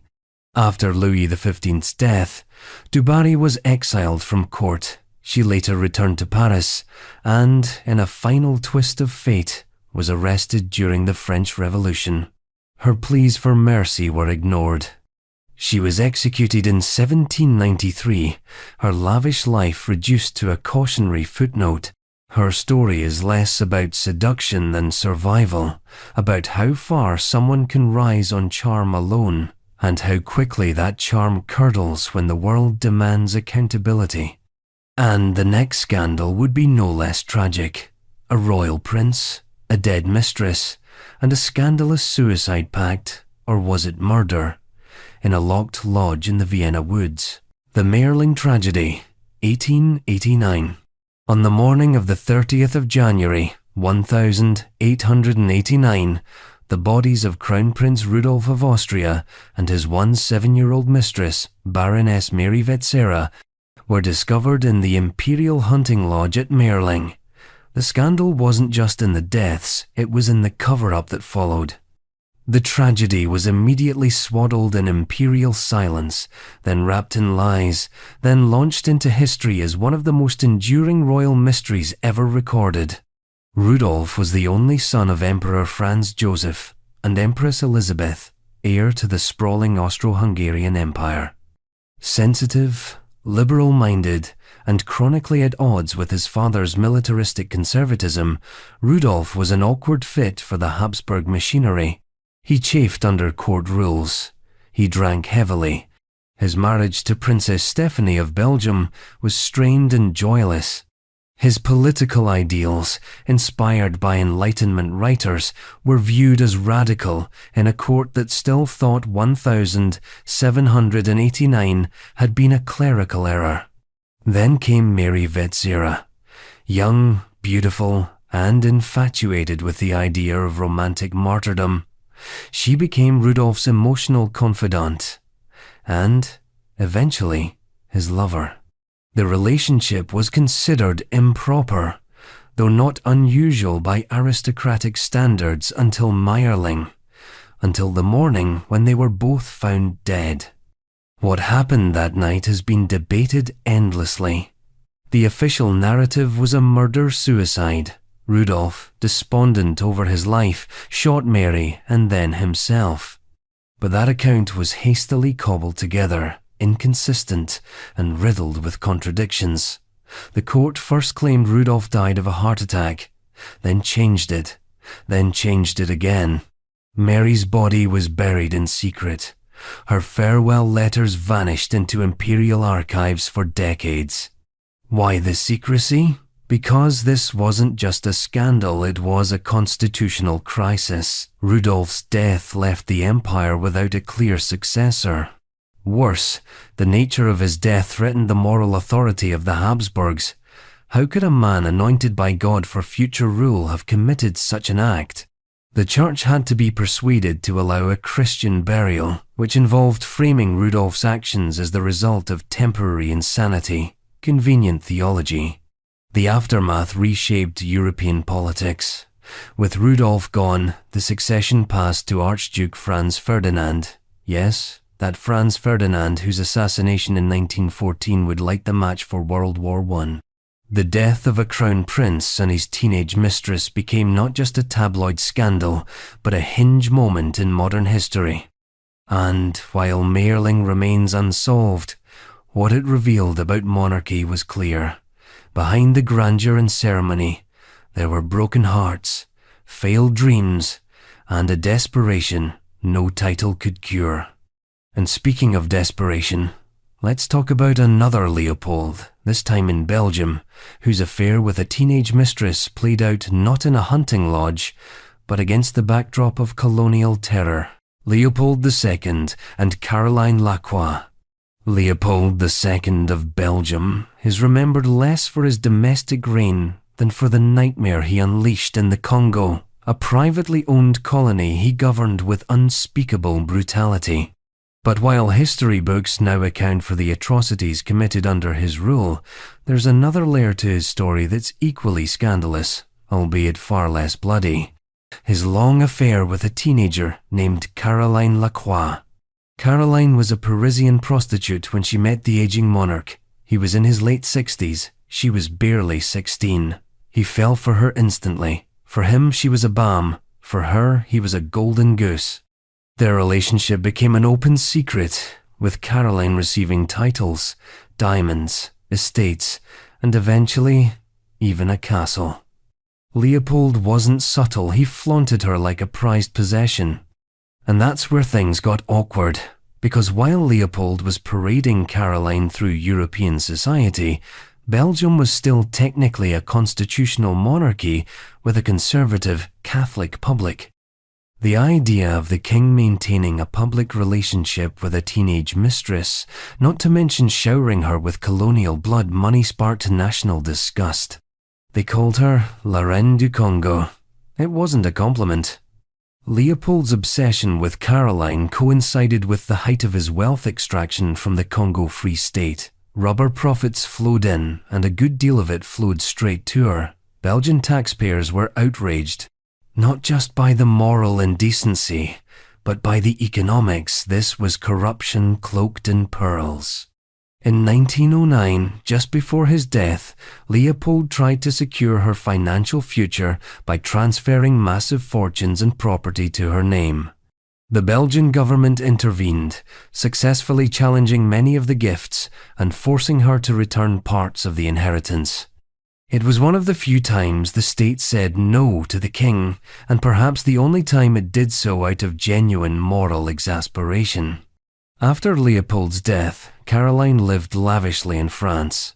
She married a baron, published memoirs, and clung to the shadow of royalty she'd once inhabited. Her version of events? That she had been his great love. Historians tend to take a colder view. She was a symptom of his excess, not a cure for it. Leopold's legacy is now one of mass exploitation, racial violence, and a kind of grotesque royal indulgence that tainted the Belgian monarchy for decades. Caroline, in that context, was both accomplice and beneficiary. The scandal was never just about the affair. It was about what the affair revealed. A man detached from morality, ruling a kingdom like a private fiefdom, and elevating his own pleasure above a continent's suffering. And speaking of royal men whose private pleasures were anything but private, let's turn back the clock way back to a king of England whose most legendary mistress is still remembered in poetry, painting, and whispered stories of secret towers. Henry II and Fair Rosamond Clifford. Henry II of England was many things. Administrator, conqueror, legal innovator, and occasional source of exasperation to Thomas Becket. But among all his legacies, one scandal shines with particular Gothic allure. His romance with Rosamond Clifford, better known to posterity as Fair Rosamond. Rosamond was the daughter of a minor lord, noted for her beauty, and according to court lore, her discretion. She caught the king's eye sometime during his increasingly strained marriage to Eleanor of Aquitaine, one of the most formidable queens in European history. The affair, though unconfirmed in court records, lives on in centuries of folklore, scandal ballads, and lurid retellings. According to legend, Henry installed Rosamond in a secret bower, a labyrinthine palace at Woodstock, accessible only by a maze so complex that only he could find her. Romantic? Perhaps. Creepy? Definitely. Whether the maze ever existed is up for debate. What isn't debated is that Rosamond became the subject of whispered envy and political anxiety. Mistresses were common. Secret palaces? Less so. Eleanor, for her part, was not amused. Though the details are almost certainly apocryphal, medieval chroniclers insisted that the queen eventually discovered the affair, penetrated the maze and offered Rosamund a choice between poison and a dagger. The story reads like a morality play: queenly wrath, feminine rivalry, tragic beauty. It's also almost certainly fiction, but like all good royal myths, it stuck. Rosamund eventually retired to a nunnery, or was sent there and died young. Henry continued his reign, increasingly defined by battles with his sons and church officials, with Rosamund receding into romantic myth. She was buried at Godstow Abbey, where her tomb became a minor pilgrimage site until it was desecrated during the Reformation. The real scandal, in retrospect, wasn't that Henry had a mistress. It was how much the public seemed to need the story of Rosamund, the tragic beauty, the cruel queen, the doomed love. It offered an emotional counterweight to the brutal realpolitik of Henry's court. And speaking of doomed royal women, the next queen we meet married her third husband just weeks after her second was murdered, by whom no one could say for sure, not even her. Mary, Queen of Scots, and the Earl of Bothwell. Mary Stuart, Queen of Scots, knew drama like most people know breathing. From infancy, her life unfolded like a tragic opera: betrayal, ambition, imprisonment, and enough dead husbands to make even Shakespeare raise an eyebrow. But among all the courtly conspiracies and Protestant power struggles, none captured the scandal sheets quite like her marriage to James Hepburn, the Earl of Bothwell. The problem wasn't just that Mary married him. It was how quickly she did it, and the not-so-little fact that her previous husband, Lord Darnley, had been murdered under circumstances so suspicious that the phrase royal scandal feels almost polite. Let's rewind.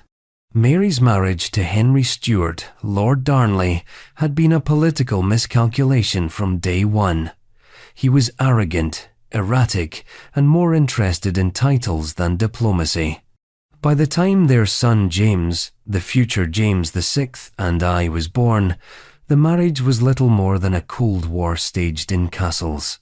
In February 1567, Darnley was found dead, strangled, possibly suffocated after the house he was staying in mysteriously exploded.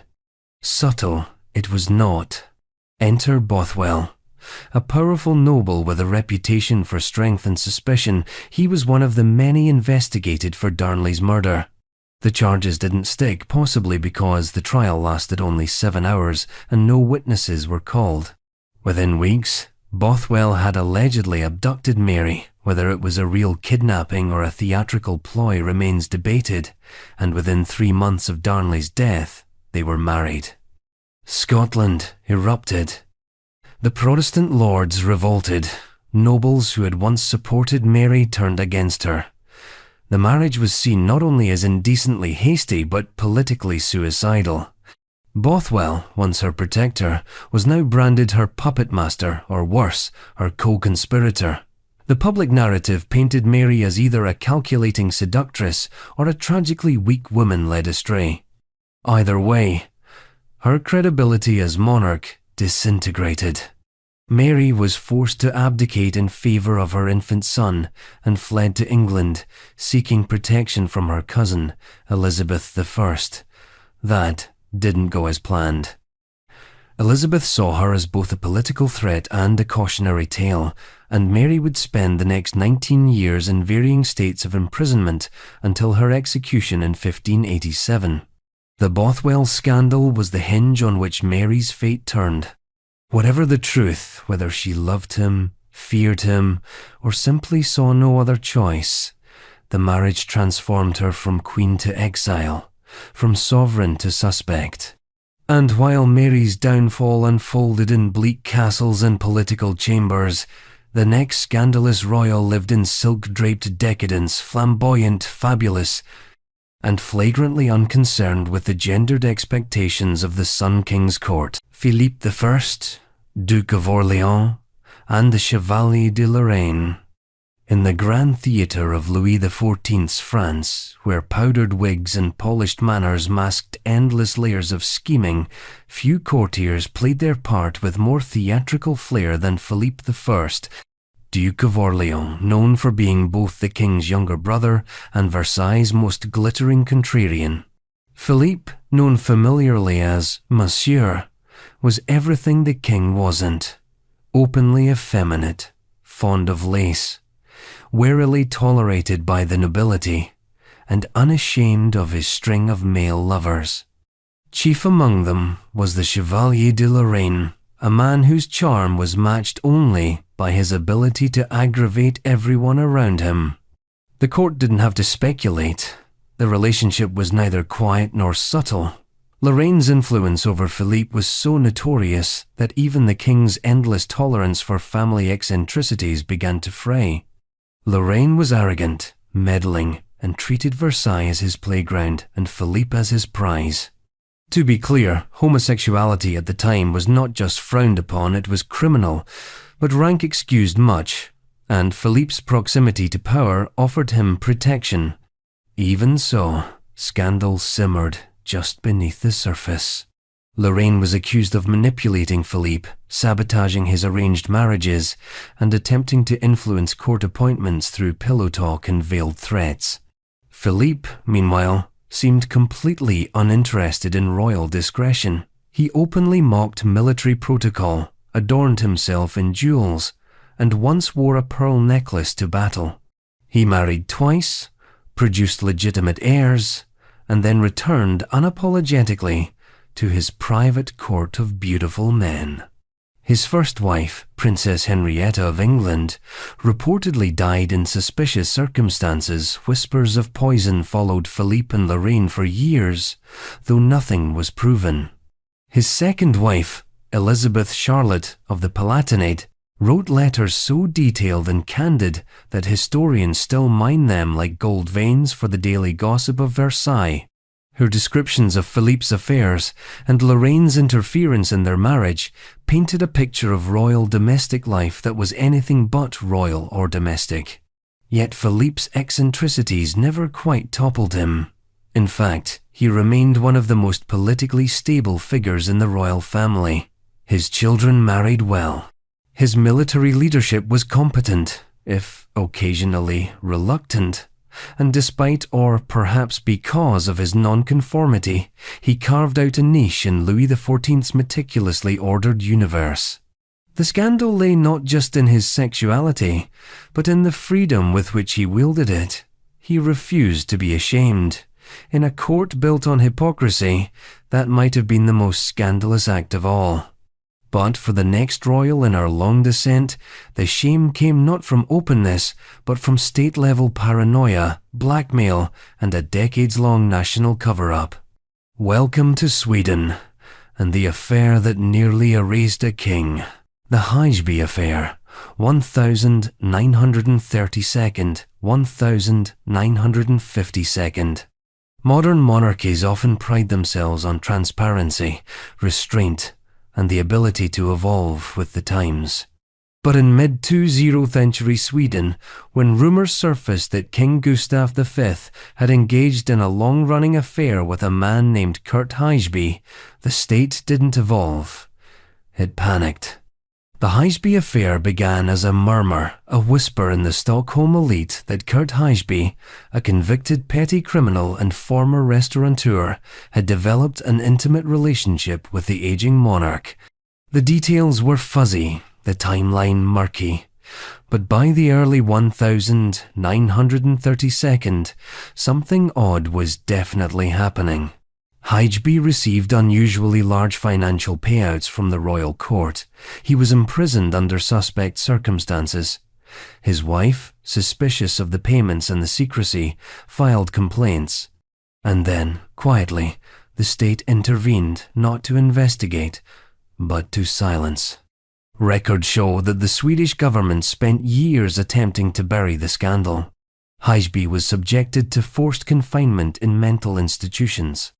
He was paid off repeatedly, only to resurface again with new threats, new memoir drafts, and fresh lawsuits. The pattern was clear: suppress, discredit, isolate. The court's terror wasn't just about scandal, it was about what the scandal represented.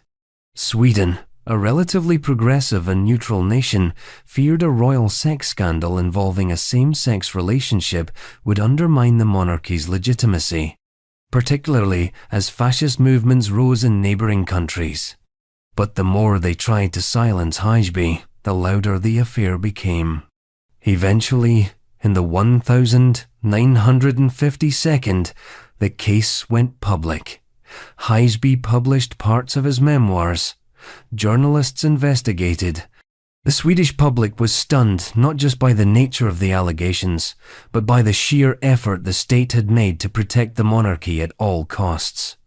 It was a slow-motion collapse of royal credibility. Gustav V died in 1950, never publicly acknowledging the affair. Hajby, disgraced and isolated, died in 1965. He left behind a stack of court documents, letters, and stories too outlandish for fiction and too persistent for denial. The Hajby affair is less about whether a king had a lover, it's about how a modern nation twisted itself into knots to deny the possibility, and how silence, once weaponized, becomes a scandal in itself. But Sweden wasn't done with royal embarrassment just yet, because in the 21st century, another king would face a firestorm of scandal, this time involving strip clubs, secret affairs, and a book no one wanted published. Sweden's Carl XVI, Gustav, and the 2010 scandal. In 2010, the Swedish monarchy found itself rocked by a scandal so modern, it came with footnotes, club receipts, and blackmail threats. King Carl XVI Gustav, previously seen as a quiet, slightly awkward constitutional monarch with a fondness for vintage cars and silence, suddenly found himself the unwilling star of a tabloid exposé. The source? A bombshell book titled The Reluctant Monarch, Denmot Village Monarchen, a quasi-biography released with impeccable timing and a hunger for headlines. Within its pages were allegations that the king had attended exclusive strip clubs, carried on with several mistresses, and consorted with organized crime figures who helped cover it all up. The palace, taken by surprise, issued the royal equivalent of a shrug. Carl Gustaf denied the claims, kind of saying only that he and his family have turned the page. But the Swedish public wasn't so quick to move on. Sweden, after all, prides itself on transparency, equality, and modern governance. A monarchy steeped in alleged backroom dealings, secret nightlife, and hush-money envelopes did not align with the IKEA flat-pack values of the nation. The king's personal image, a mix of Scandinavian dad energy and royal restraint, suddenly seemed paper-thin. Worse, the people involved in the allegations weren't simply tabloid fantasies. They included known underworld figures and celebrities who later confirmed bits and pieces of the story. One woman, named in the press as Camilla, claimed to have had a years-long affair with the king, something both tantalizing and mortifying for an institution built on dignity by distance. Still, the monarchy survived. Why? Because in constitutional monarchies, scandal doesn't always equal destruction. Carl Gustaf remained on the throne. His daughter, Crown Princess Victoria, remained poised to inherit. The palace circled the wagons, and the press, after its initial frenzy, moved on to newer, shinier distractions.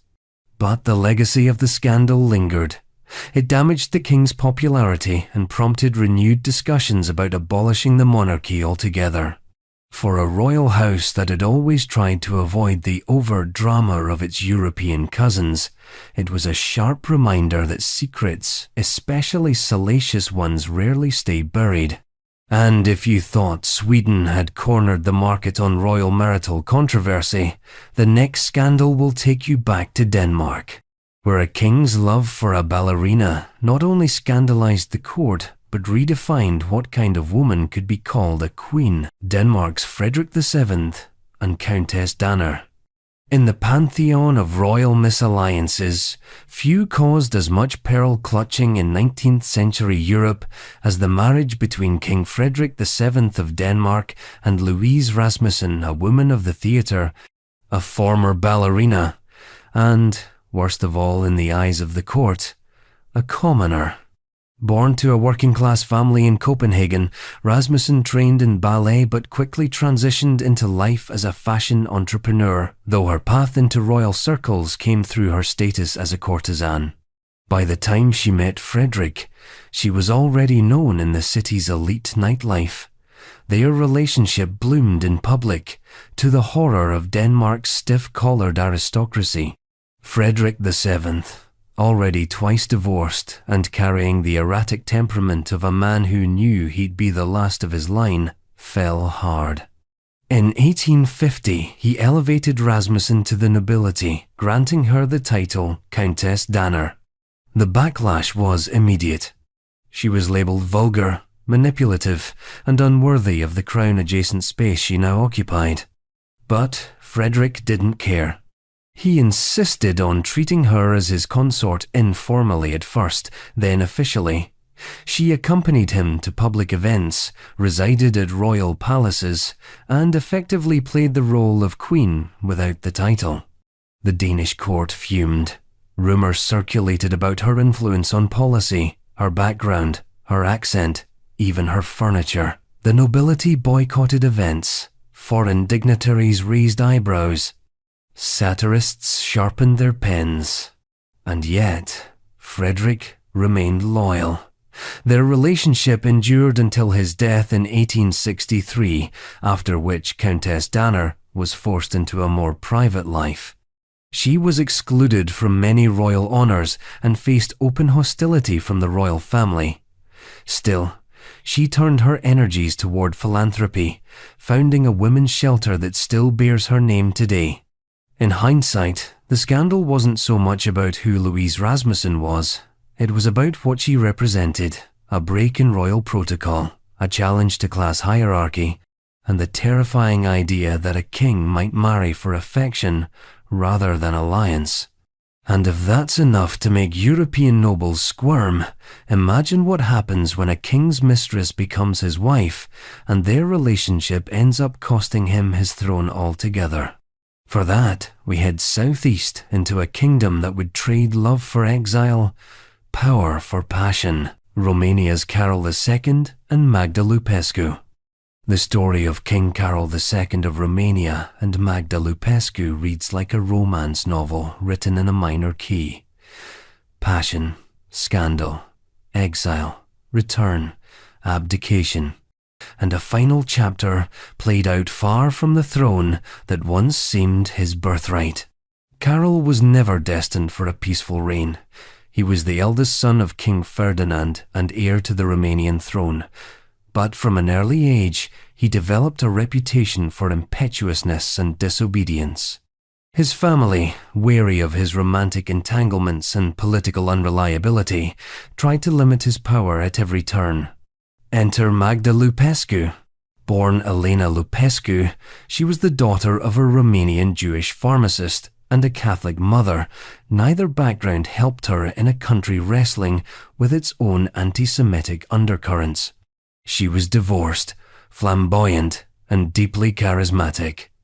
Carol met her in the 1922nd, and they were inseparable almost immediately. The relationship enraged the political class, alienated the royal family, and became a fixation of the international press. Carol had already caused scandal by abandoning his first wife and son, the future King Michael I, and fleeing Romania with Magda. He returned in 1930 to claim the throne, promising to reform and distance himself from Lupescu. That promise lasted all of 5 minutes. Once securely on the throne, he reinstated her position in his life, though never officially at court, and treated her as his consort in all but name. Romania, struggling with economic woes and rising fascist movements, was not in the mood for scandal. Magda became a symbol unfairly, but inevitably, of everything the opposition claimed was wrong with the monarchy: corruption, moral decay, favoritism. Carol, meanwhile, clung to power through a mixture of political scheming and personal stubbornness. By 1940, the pressure was overwhelming. Under threat from the Iron Guard, Germany, and internal chaos, Carol abdicated in favor of his teenage son and fled the country with Magda at his side. They wandered Europe in exile, always slightly out of place, always looking back. Eventually, they married in Rio de Janeiro in 1947. It was a quiet ceremony for a couple whose love had once shaken a kingdom. Carol II died in 1953. Magda lived until 1977. They were buried together in Portugal, far from the palace, far from the headlines, far from the throne that couldn't survive their love. Because sometimes, the scandal isn't in the affair.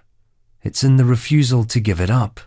And as we'll see next, some kings didn't just keep their lovers, they built private movie theaters to film fantasies no one was ever supposed to see. Spain's Alfonso XIII and the royal pornography rumors. King Alfonso XIII of Spain was born into a crown and baptized into instability. His father died before he was born. His mother ruled as regent, and Spain, torn between monarchy and modernity, treated the young king like a placeholder rather than a leader.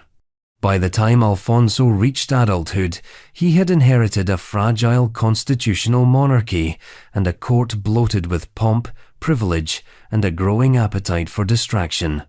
Alfonso, for his part, embraced distraction with flair.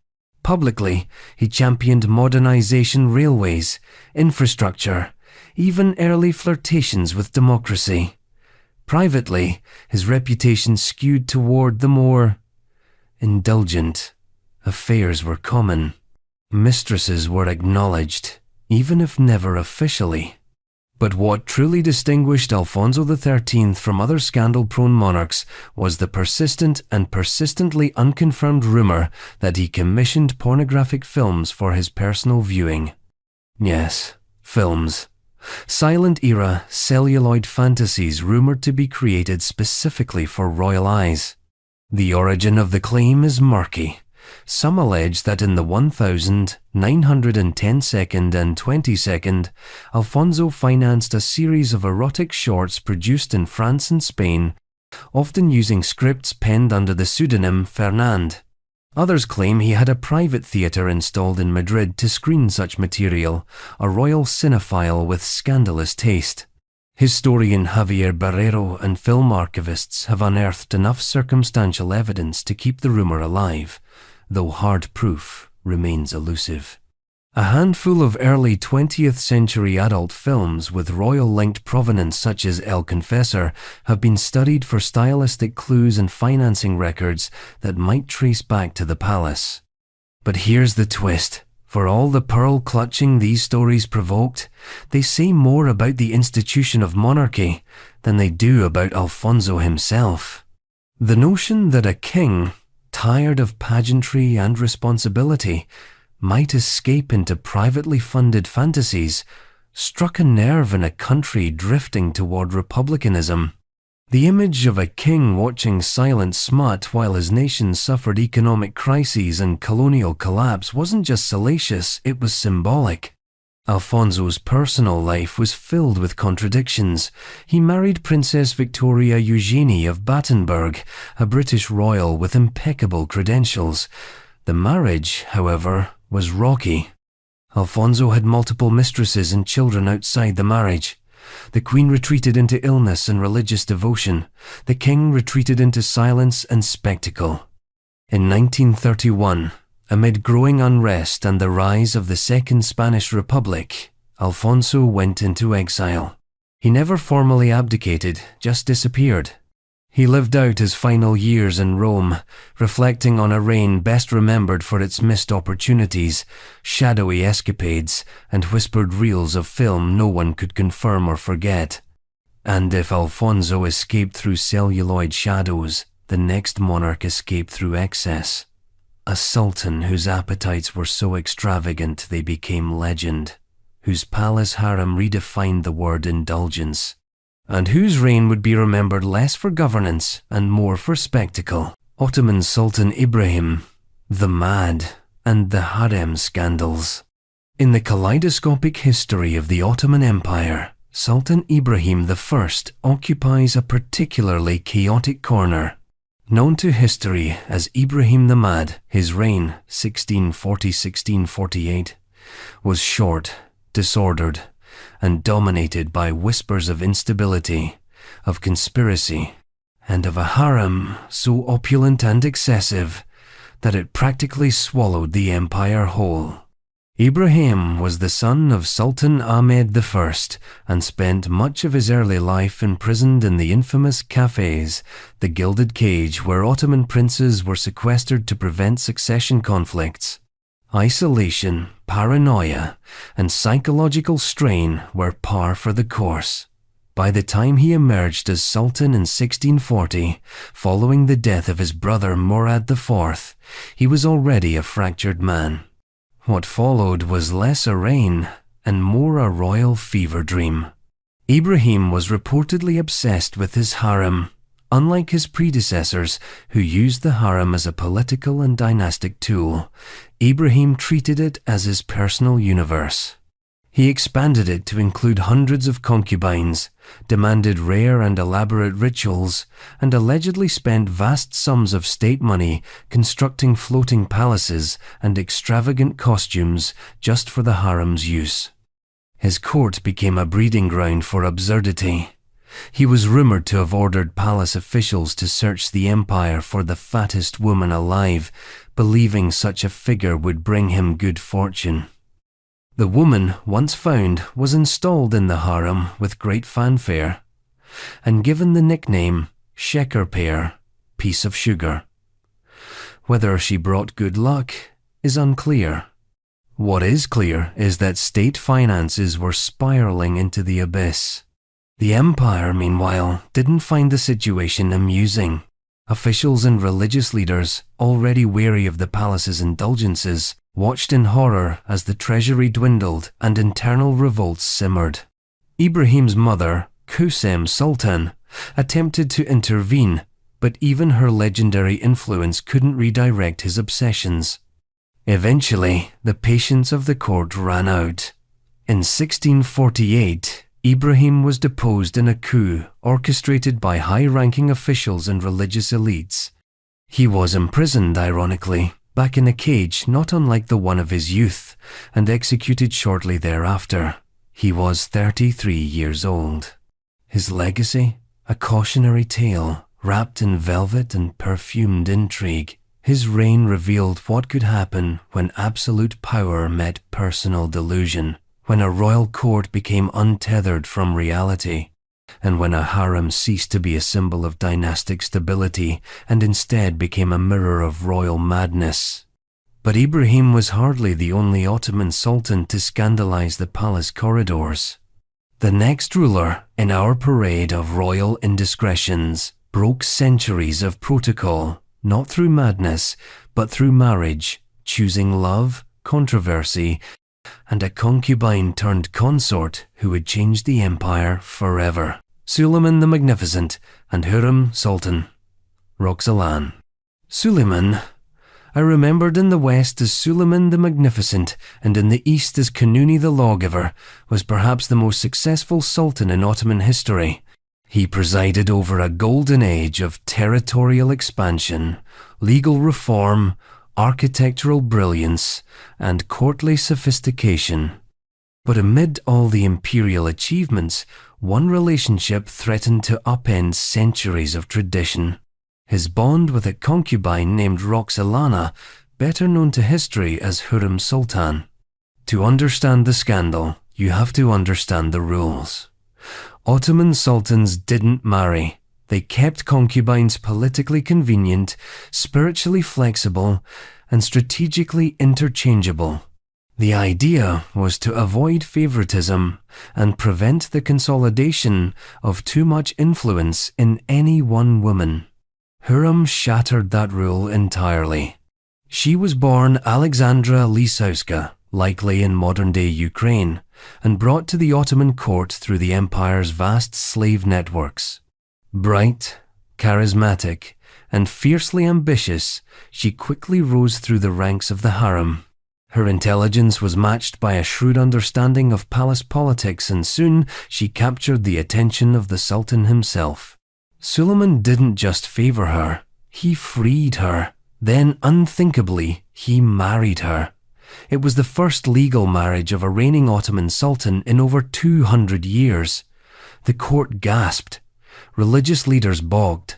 Harem officials fumed. But Suleiman didn't care. Hurrem became his official consort and wielded unprecedented influence. She was deeply involved in court politics, foreign diplomacy, and charitable works. She corresponded with leaders abroad, commissioned mosques and schools, and helped shape succession by advocating for her sons. Naturally, this made enemies. She was accused of manipulating Suleiman, orchestrating palace intrigues, and even having rivals exiled or executed. The most famous casualty was Mustafa, Suleiman's eldest son from another concubine, who was strangled under dubious charges of treason, an act many believed Hurrem had engineered to ensure her own son's rise. And yet, her influence endured. After her death, Suleiman commissioned a lavish mausoleum for her near his own. She was the first imperial consort to be buried in the same complex as a reigning sultan, an honor that made her role in Ottoman history both permanent and official. The scandal of Hurrem was not in her existence, it was in her elevation. She disrupted a carefully maintained structure of royal detachment, and in doing so, revealed just how precarious that structure truly was. And if you think royal influence ended at one ambitious woman, wait until you meet the Sultan whose bedroom was more populous than most villages, and whose alleged 1,000 children would give even the most dramatic dynasties a run for their silverware. Morocco's Moulay Ismail and the 1,000-child legend.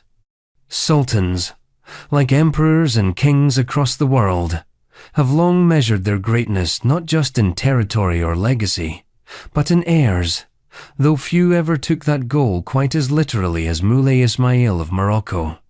Reigning from 1672 to 1727, Moulay Ismail ibn Sharif was known to history as the Warrior King, a fearsome consolidator of the Alawite dynasty and a relentless unifier of Morocco.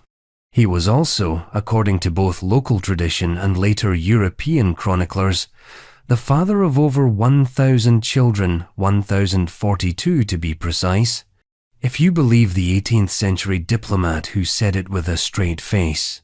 Historians have debated the number endlessly.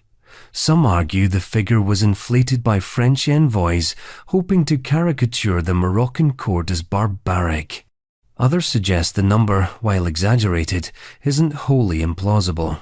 Moulay Ismail's harem reportedly housed hundreds of concubines, and he reigned for over 50 years.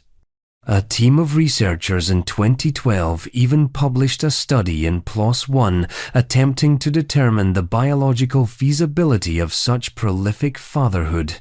Their conclusion? It's technically possible if the man was, let's say, very committed to the task. But numbers aside, the real scandal lay in what the legend symbolized. Moulay Ismail's court operated on divine authority and sheer intimidation. He demanded loyalty, absolute control, and obedience over land, people, and reproduction. His harem wasn't just a symbol of virility, it was a calculated extension of political domination. Every child he fathered extended the dynasty's reach, complicated succession, and reinforced his image as a ruler blessed by both God and genes. There were consequences. Internal strife among his sons erupted frequently. Succession disputes lingered for decades after his death.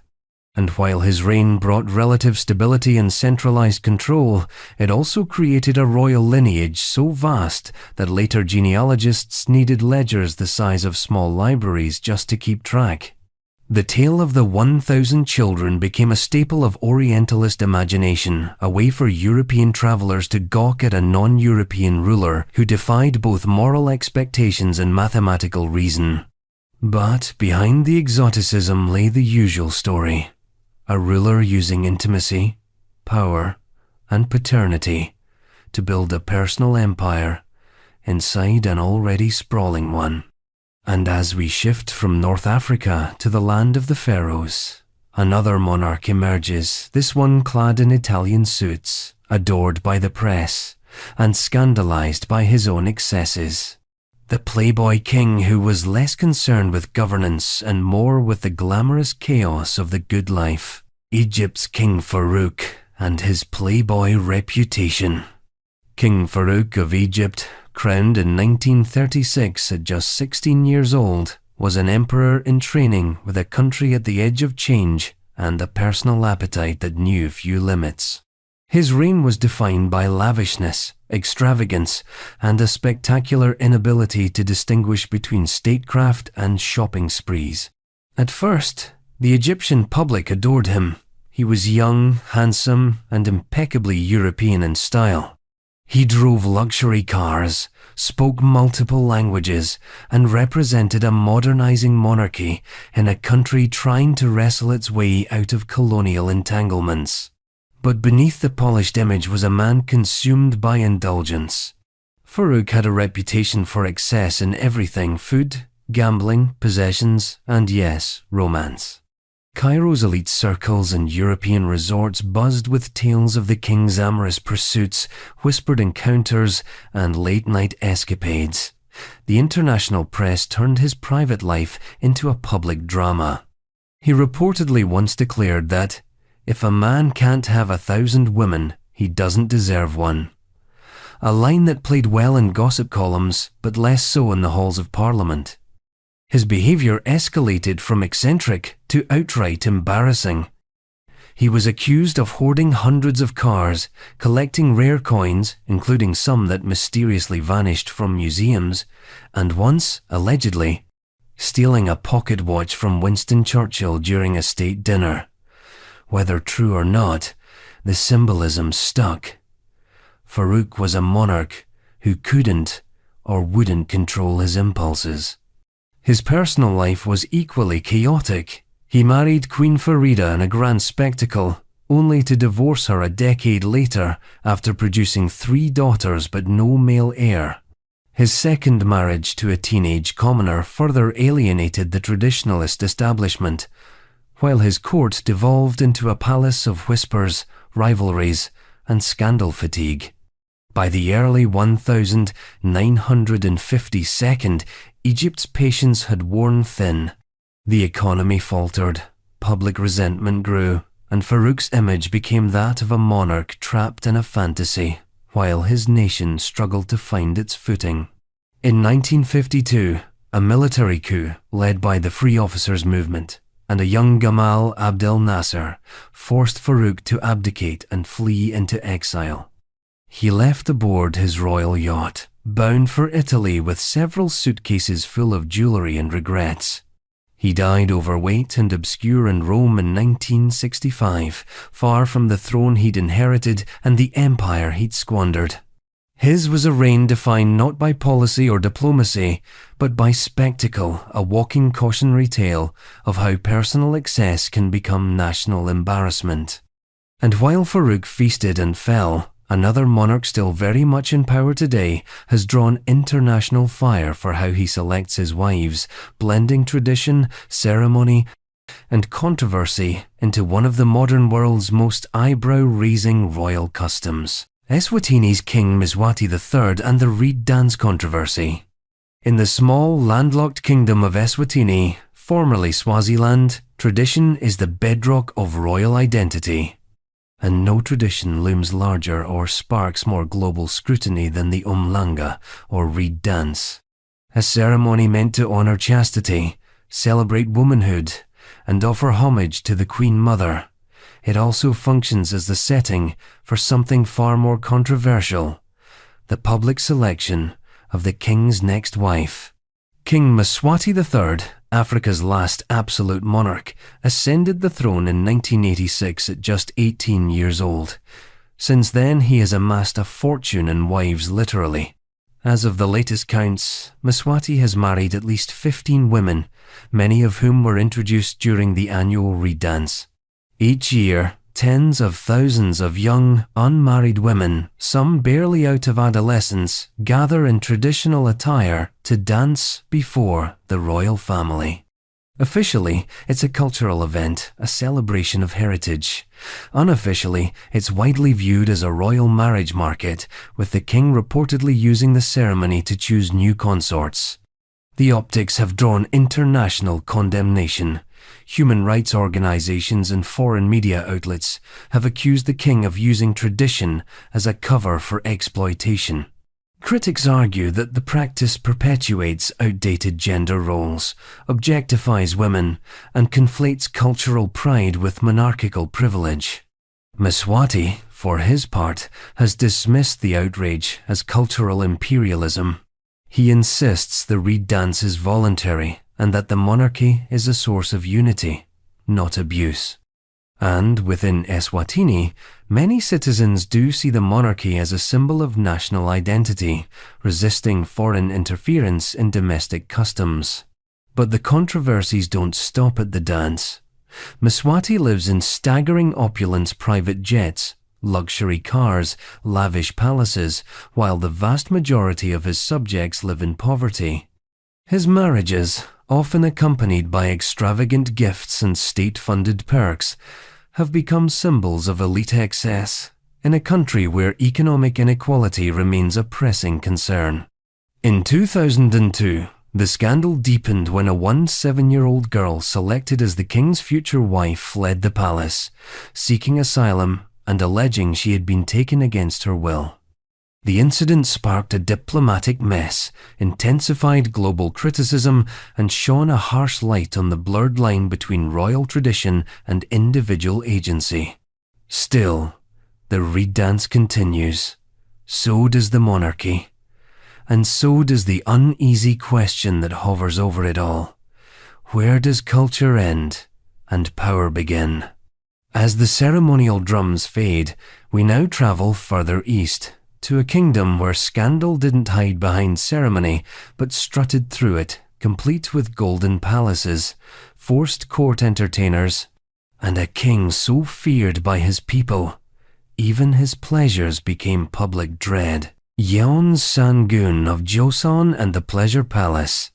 In the storied dynastic records of Korea's Joseon era, where Confucian virtue reigned supreme and monarchs were meant to model moral rectitude, Yeon Sang-gun is remembered not as a ruler, but as a cautionary tale, a tyrant with a royal title, a despot in silk robes, and above all, a man whose private indulgences bled dangerously into public cruelty.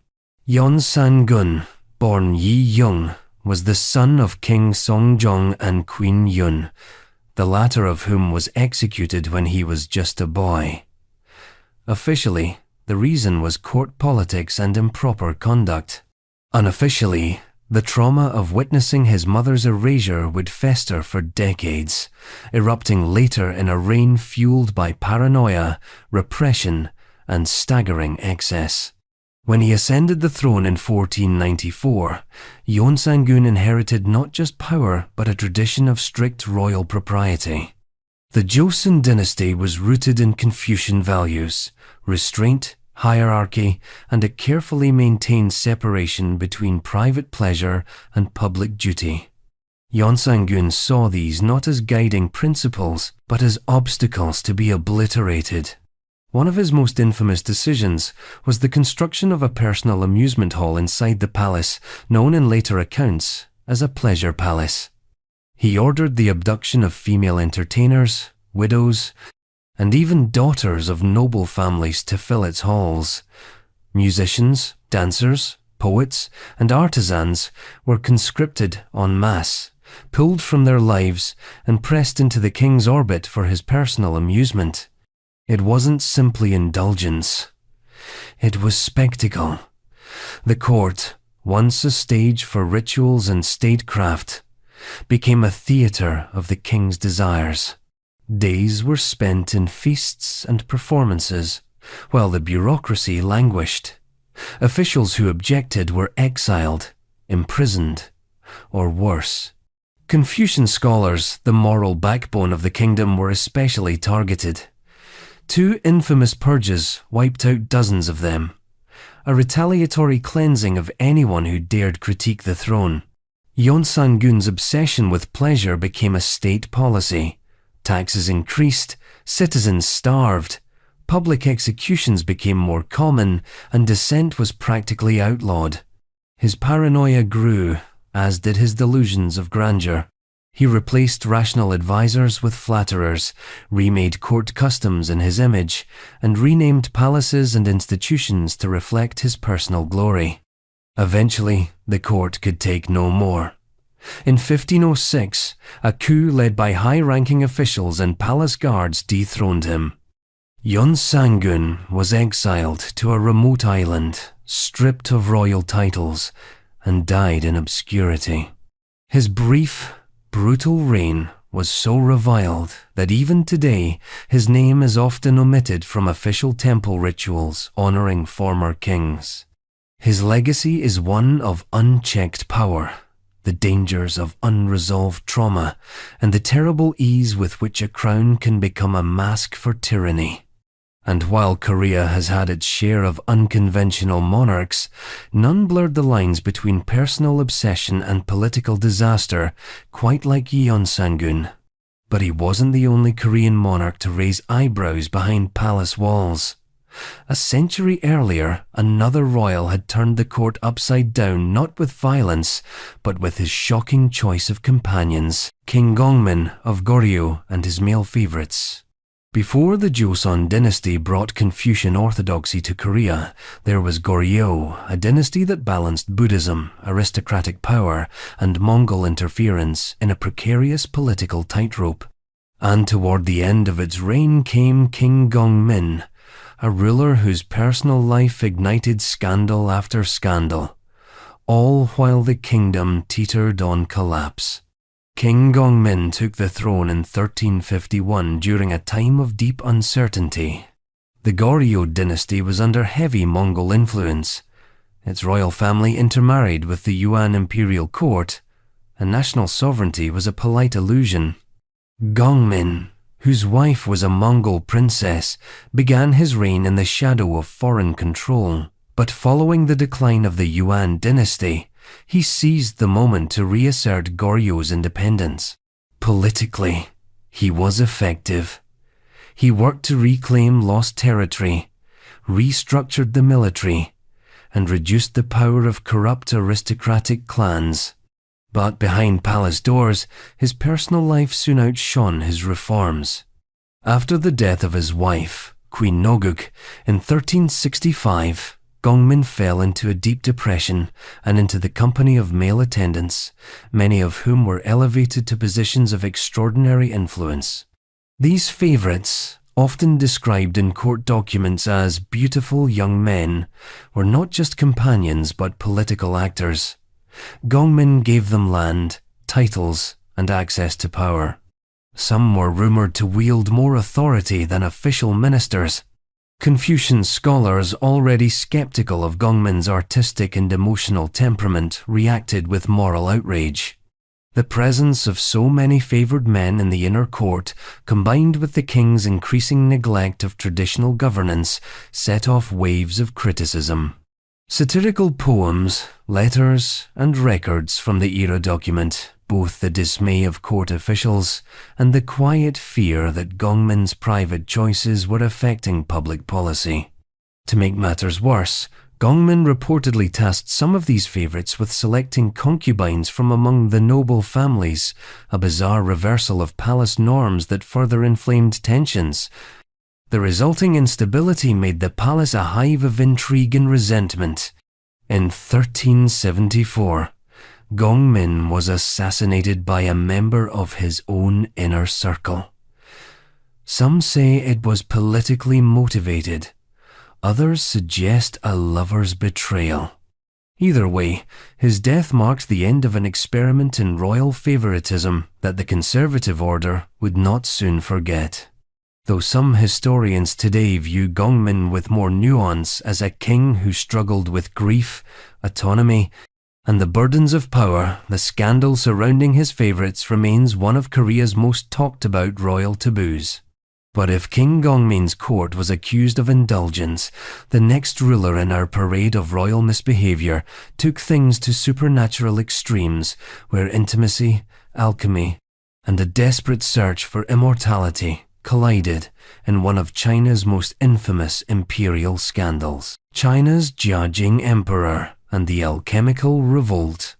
In the grand lineage of Ming emperors, Zhu Hukong, the Jiajing Emperor, stands apart, not for his conquests or reforms, but for his obsession with Taoist immortality and the lengths to which he went to pursue it. His reign, 1521–1567, became a strange blend of isolation, mysticism, and courtly dysfunction, culminating in one of the strangest attempted coups in Chinese history. The 1542 Palace Women's Revolt. The scandal began, as many do, with ideology. The Jiajing Emperor was deeply devoted to Taoism, particularly the strand that promised eternal life through elaborate alchemical rituals. These rituals, as recorded in court documents and private diaries, often required bizarre ingredients, including, controversially, the involvement of very young palace girls believed to hold vital energies necessary for the emperor's longevity. The emperor withdrew from day-to-day governance, spending more time with alchemists than ministers. He commissioned hundreds of volumes on esoteric rites, refused audiences, and allowed court eunuchs and concubines to manage the bureaucracy. The Forbidden City became more than a palace, it became a sanctum for experimental theology. Within this strange world, dozens of young girls were conscripted into palace service not just as concubines, but as vessels in the emperor's alchemical pursuits. Though never officially recorded in explicit terms, the practice drew quiet outrage from court insiders, including the empress herself, who reportedly viewed the emperor's behavior as both morally corrupt and spiritually dangerous. In 1542, a group of palace women, many of them teenagers, who had been selected for the alchemical rites, conspired to assassinate the emperor in his sleep. Their plan was astonishing in its boldness. Using curtain ties and silk cords, they attempted to strangle the emperor one night during a ritual bath. But one participant panicked, confessed, and the plan unraveled before it could be completed. The punishment was immediate and severe. Dozens of women were executed. Others were tortured. The empress, suspected of sympathizing with the rebels, was deposed and died shortly after under mysterious circumstances. The scandal shocked the empire not because the emperor had nearly been killed, but because it revealed just how far removed he had become from the moral and bureaucratic center of the state. The Forbidden City, once a symbol of imperial order, now seemed like a dark sanctum of mystical delusion and exploitation. Jiajing continued his reign for another 25 years, still obsessed with immortality, still steeped in ritual. He died in 1567, having failed to achieve the eternal life he'd so desperately pursued. But his scandal left a permanent scar on the Ming court and a grim warning: when a ruler chases immortality at the cost of humanity, it's not just his soul that suffers, it's the entire empire. And as we move forward, another Chinese emperor will show that when it comes to decadence, destruction, and the lure of the forbidden, the Ming dynasty still had a few stories left to tell. China's Zhengde Emperor and the Pleasure Palaces. If the Jiajing Emperor turned the Forbidden City into an alchemical laboratory, his predecessor, the Zhengde Emperor, Su Huzhao, turned it into a personal playground. His reign, from 1505 to 1521, is remembered less for statecraft than for elaborate disguises, bizarre stunts, and a level of courtly indulgence that left even hardened bureaucrats baffled. He ascended the throne at 14, bright-eyed and impressionable, with the Ming dynasty still relatively stable. But instead of building on that foundation, the Zhengde Emperor retreated into a world of fantasy.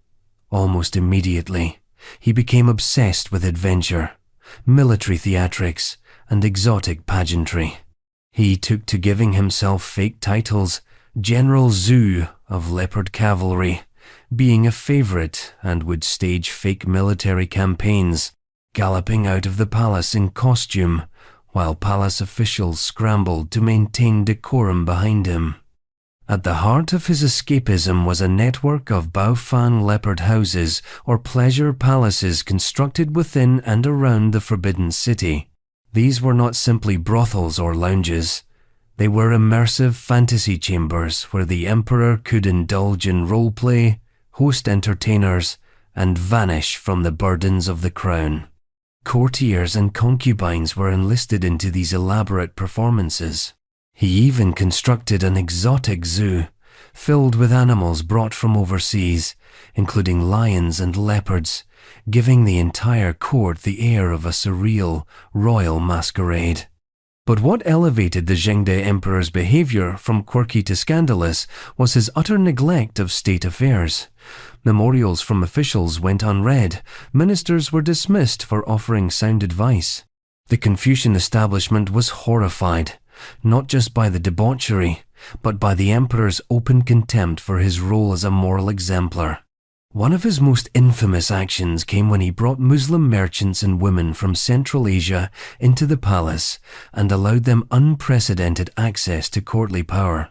Rumors swirled of drinking contests, secret feasts, and harem expansions that blurred cultural and political lines. To the staunchly conservative bureaucrats, this wasn't just indulgent, it was un-Chinese.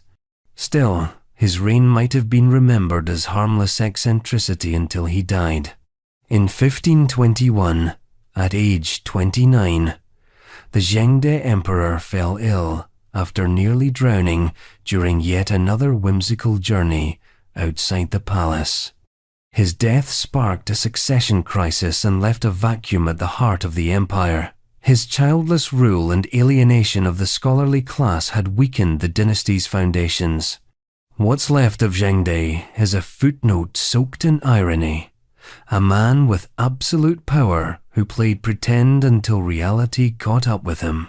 And as we leave China's palaces behind, we turn toward the oil-rich kingdom of Brunei, where royal scandals don't hide behind red silk.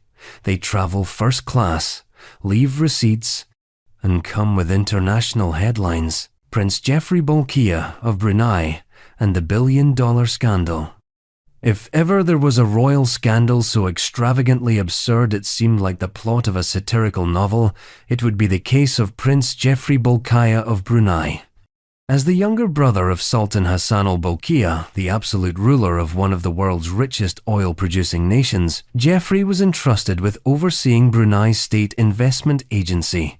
What followed was a masterclass in how to turn state funds into personal fantasy. During the 1992nd, Prince Jeffrey served as chairman of the Brunei Investment Agency, BIA, which managed billions in state wealth. What he did with those billions became the stuff of international legend. Private jets, yachts, luxury hotels in New York and Paris, a stable of Rolls-Royces, a mansion so large and absurdly ornate that it made Versailles look minimalist. But the real headlines came from the more personal side of his portfolio. Allegations of extravagant parties, controversial liaisons, and financial excesses so blatant they triggered international lawsuits.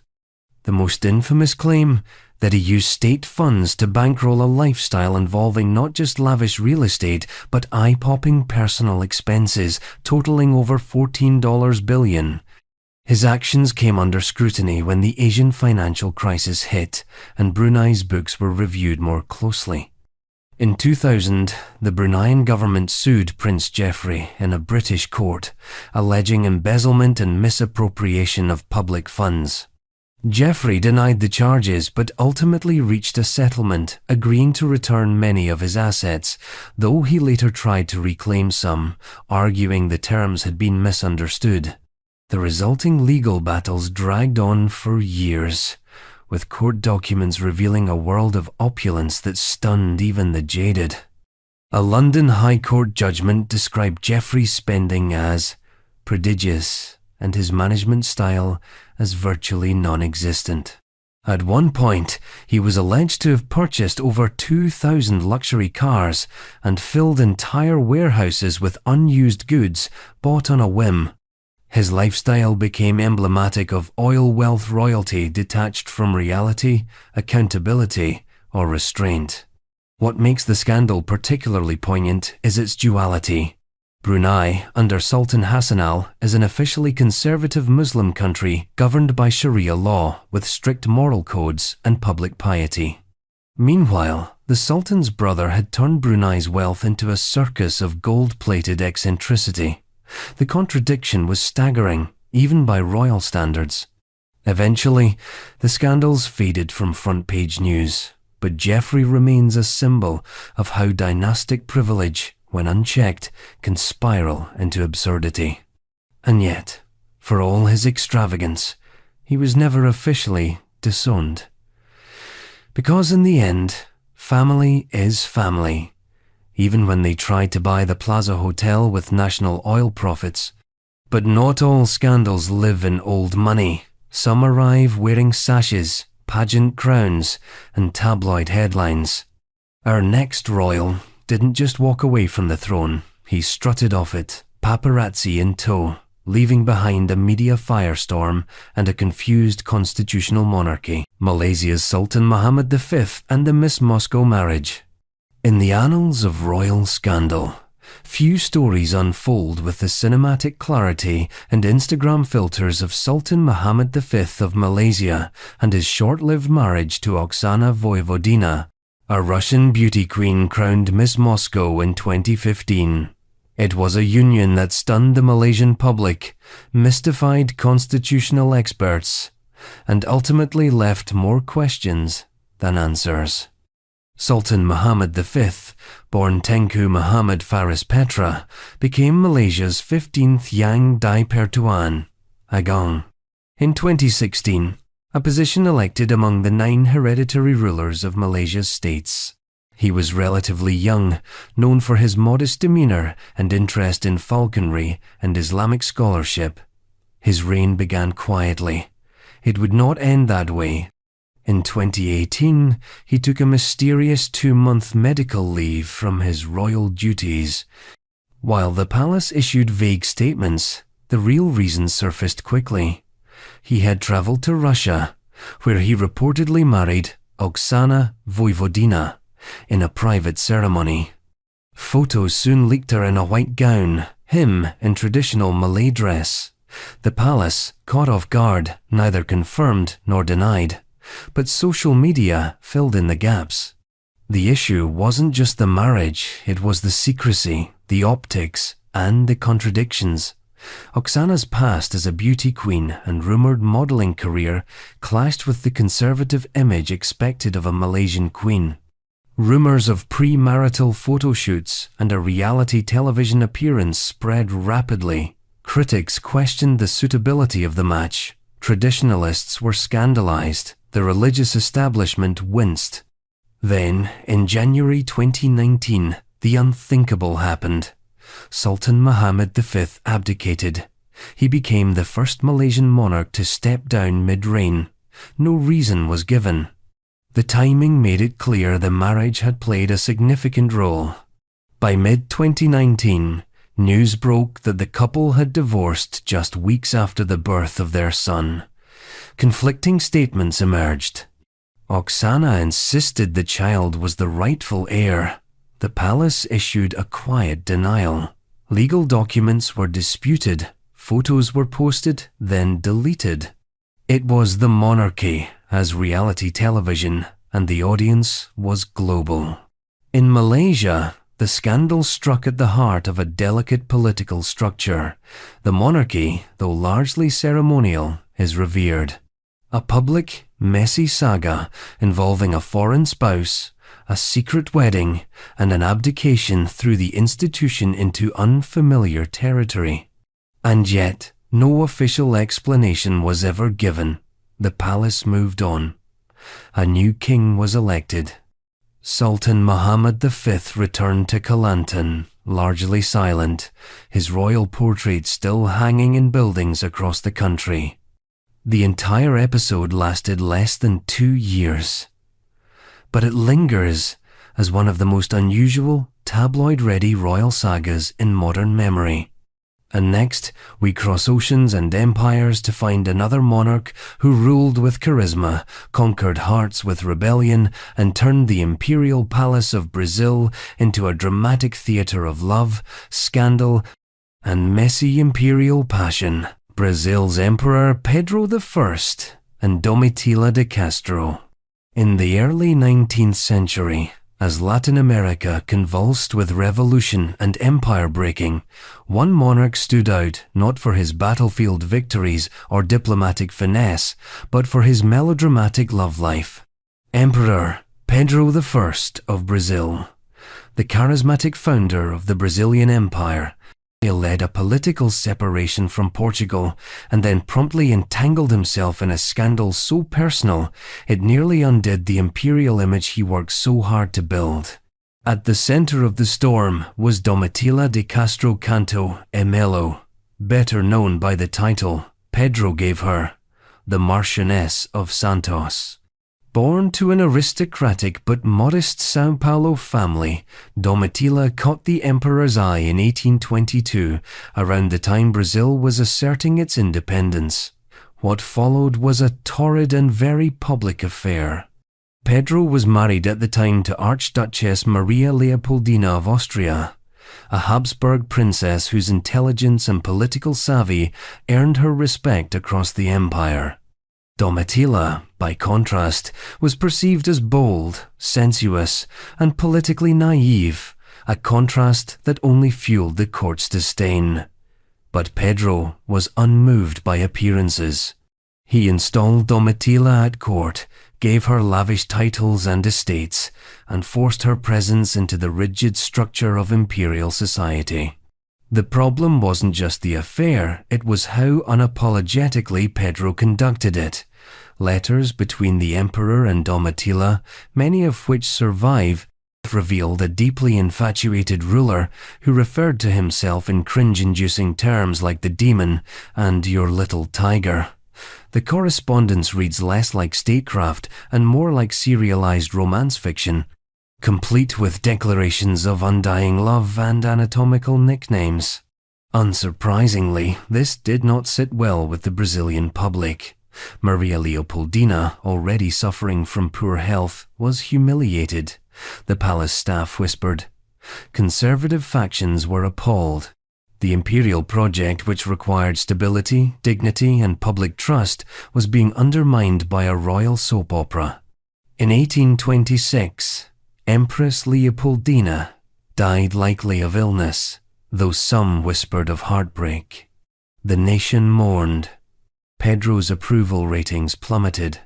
Under pressure, he gradually distanced himself from Domitila, though not before granting her daughter a noble title and trying to maintain their relationship under the radar. Eventually, he married Princess Amélie of Leuchtenberg, a more politically acceptable match. Domitila was dismissed from court, retired to São Paulo, and lived the rest of her life as a respected landowner and controversial legend. Pedro would abdicate in 1831 and return to Portugal, where he died a few years later. His time in Brazil is remembered for its bold declarations and messy personal contradictions. Domitilla, meanwhile, became a symbol of the tension between passion and propriety. In a monarchy, trying to prove it could function like Europe, while still carving out its own identity. And speaking of monarchs caught between love, power, and social outrage, the next royal never even tried to pretend. His male favourite wasn't a rumour, it was a walking, talking scandal who wore pearls at court and wielded more political influence than most lords dared dream of. James I of England. And George Villiers, Duke of Buckingham. James I of England and VI of Scotland was many things. The first monarch of a unified Britain, an intellectual fond of theological debate, and the namesake of one of the most famous Bible translations in history. But perhaps his most talked about legacy, at least within the court corridors and ambassadorial whispers of his time, was his relationship with George Villiers, later elevated to Duke of Buckingham. Villiers was young, beautiful, and calculating. James was aging, lonely, and increasingly isolated from his more formal advisors. Their relationship began around 1614, when Villiers was introduced to the king as a handsome courtier and rapidly rose through the ranks. Within a few years, he was showered with titles, lands, and monopolies. By 1623, he had become Lord High Admiral of England and one of the most powerful men in the kingdom. To his critics, Buckingham was a parasite. To James, he was something else entirely. The king's letters to Villiers were effusive, affectionate, and by 17th century standards startlingly intimate. He wrote of kissing Villiers, called him "my sweet child and wife," and signed letters with phrases like "your old dad and husband." While the precise nature of their relationship remains debated among historians, the emotional depth is undeniable. Court gossip thrived. Foreign ambassadors sent coded messages back to their home courts about the great love between the king and his favourite. Parliamentarians, particularly the Puritan faction, seethed. Not only did they find the relationship morally suspect, they were alarmed by the level of influence Villiers held over royal decisions, particularly in matters of war, patronage, and foreign alliances. The scandal reached its zenith when Villiers accompanied Prince Charles on a secret mission to Spain in 1623 to woo the Spanish Infanta, a trip that ended in diplomatic embarrassment and made both men look foolish. Still, Villiers' power remained intact. After James's death in 1625, he continued to wield influence under Charles I until his assassination in 1628 by a disgruntled officer. James's open affection for Villiers defied the decorum expected of a monarch, especially one ruling over a deeply conservative and increasingly anxious Protestant nation. While he never confirmed anything publicly, the king's personal attachments became political liabilities, feeding into broader concerns about favoritism, court corruption, and the erosion of traditional moral standards. And while England might have been scandalized by a king's romantic letters, the next monarch we'll meet turned scandal into policy. He didn't hide his lovers, he employed them, promoted them, and let them remake his court in their image. For Charles II, fidelity wasn't a virtue, it was a constraint, and he refused to be constrained. Charles II and his merry court of mistresses. If James I blurred the line between royal friendship and infatuation, Charles II obliterated it altogether. Known to history as the Merry Monarch, Charles II returned to the English throne in 1660 after a decade of Republican rule and immediately turned court life into a debauched renaissance of flirtation, theatre, and open relationships. After years in exile during the English Civil War, Charles had developed a taste for French fashion, Parisian libertinism, and most significantly, a kind of political realism that saw personal pleasure and public favour as two sides of the same coin.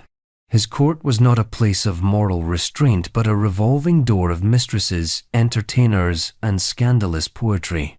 Chief among his many mistresses were Barbara Villiers, Nell Gwynn, Louise de Querouaille, and Moll Davis, each occupying her own chapter in the royal drama. Barbara Villiers, for example, was already married when she began her relationship with Charles. She became the Countess of Castlemaine and was granted an apartment in Whitehall, where she bore the king 5 children and openly influenced appointments and pensions. Then came Nell Gwynn, an actress known as much for her wit as her beauty. She met Charles after a play, flirted her way into his affections, and became a crowd favourite. Unlike other mistresses who sought noble titles or political power, Nell retained her commoner charm. She famously told a mob mistaking her for a rival, "I am the Protestant whore." The people loved her for it. Louise de Querouaille, on the other hand, was French, Catholic, and seen by many as a political agent. Her influence and Charles's favour was treated with suspicion, especially by Parliament. She was given the title Duchess of Portsmouth and a generous pension, which did little to ease concerns about foreign interference. What made Charles II unique was how unapologetic he was about all of it. He acknowledged his illegitimate children more than a dozen and placed many in noble households. His mistresses were honoured, painted, and immortalised in court pageantry. Parliament groaned, Puritans wailed, but Charles grinned through it all. "I am the king," he once reportedly said, "and I do as I please." And yet, beneath the revelry lay a deeper truth. Charles's flamboyant personal life was also political camouflage. His rule was fragile, surrounded by religious tension, economic strain, and fears of absolutism. By casting himself as a lovable rake rather than a tyrant, he disarmed his critics. The charm covered the cracks. But if Charles II made pleasure palatable, the next monarchs on our list would discover that not all marriages could be so easily disguised. Some scandals ignite more than whispers. They invite coups, bullets, and the kind of royal ending you can't laugh your way out of. Serbia's King Alexander Obrenović and Queen Draga. In the shadowed annals of Balkan monarchy, few royal unions ever burned so brightly or ended so violently as that of King Alexander I of Serbia and Queen Draga Masin. Their marriage wasn't just controversial, it was considered an outright insult to the crown, and in the end, it provoked not just gossip, but mutiny. Alexander ascended to the throne in 1889 after his father, King Milan, abdicated unexpectedly. He was only 13 years old, placed under a regency until he came of age. When he took full control of the throne in 1893, the young monarch initially enjoyed a period of cautious optimism. Serbia, a kingdom wedged uneasily between larger powers, needed stability. But what it got instead was a love story turned national crisis. Draga Masin was a widow, a former lady-in-waiting, and most scandalously 7 years older than the king. She was not of royal blood, nor from one of Serbia's aristocratic dynasties. By the rigid standards of 19th century monarchies, her background was anathema. When Alexander announced their engagement in 1900, the reaction was swift and visceral. Nobles resigned in protest. Parliament nearly rioted. His parents, both former royals, were mortified. But Alexander refused to bend. He married Draga anyway, installed her as queen, and began promoting her brothers, 2 ineffectual men, whose sudden rise further angered the elite. The royal couple was inseparable, and rumours swirled that Draga exercised enormous influence over court appointments, policies, and even royal decrees. The most explosive rumour? That Draga was unable to bear children, and that she intended to persuade Alexander to name one of her brothers as heir. Whether true or not, the claim sent shockwaves through military and political circles. A Serbia ruled by Queen Draga's brother? To the army, it was unthinkable. What had started as an unconventional marriage became a full-blown constitutional crisis. And in 1903, it ended in a palace coup so brutal that it shocked Europe. A group of army officers known as the Black Hand, who would later play a role in events leading to World War I, stormed the royal palace. In the early hours of the 11th of June, King Alexander and Queen Draga were assassinated. The Obrenović dynasty ended in a pool of shattered loyalty, and a new royal house, the Karađorđević, was installed. But the lesson was clear. A monarch may love whom he chooses, but the crown doesn't always forgive. And while the Balkans wrestled with the fallout of a fatal romance, Bavaria had its own royal entanglement, brewing, one not born in backroom politics or military anger, but on the stage. A dancer, a king, and the scandal that sparked riots. Bavaria's Ludwig I and Lola Montez. King Ludwig I of Bavaria was a patron of the arts, a lover of Greek architecture, and a ruler who genuinely believed culture could elevate the soul. But culture, as it turned out, could also unravel a monarchy, especially when personified by one woman, Lola Montez. Born Eliza Rosanna Gilbert in Ireland, Lola Montez fashioned herself into a Spanish dancer with a fiery temper and a backstory full of deliberate inaccuracies. She arrived in Munich in 1846, claiming aristocratic lineage and performing in extravagant flamenco shows that left the Bavarian court scandalized and intrigued. Ludwig, in his 60s and already developing a reputation for eccentric tastes, was immediately captivated. Lola wasn't just beautiful, she was fearless. She challenged conservative norms, smoked cigars in public, and once reportedly horsewhipped an editor who criticized her. To Ludwig, she was thrilling, a symbol of everything courtly etiquette tried to suppress. He made her his official mistress. She received a noble title, Countess of Landsfeld, and took up residence near the royal palace. The king began writing poetry in her honor, commissioning paintings, and using state funds to support her lavish lifestyle. The public reaction? Absolute uproar. Bavaria was Catholic, traditional, and already simmering with revolutionary fervor. To the people, Lola Montez represented everything that had gone wrong. Foreign influence, moral decay, and royal detachment from the common citizen. Protests erupted. Students and intellectuals, already critical of Ludwig's autocratic tendencies, now had a living symbol to rally against. Worse, Lola wasn't content to simply enjoy her status, she interfered in politics. She lobbied for university professors to be fired, demanded enemies be exiled, and openly challenged anyone who opposed her. Her influence over Ludwig became not just scandalous but dangerous. By 1848, the backlash reached its peak. Europe was engulfed in revolutions, and Bavaria was no exception. Facing massive protests and fearing for his life, Ludwig abdicated in favor of his son, Maximilian II. Lola fled Munich amid jeers and rotten produce. Her later life would be just as colorful. She toured America, performed on stage, and eventually died in poverty. But her time in Bavaria remains a case study in how one woman and one royal's obsession can ignite a political firestorm. Ludwig, for his part, spent his remaining years writing melancholic verse and reflecting on the downfall his heart had brought him.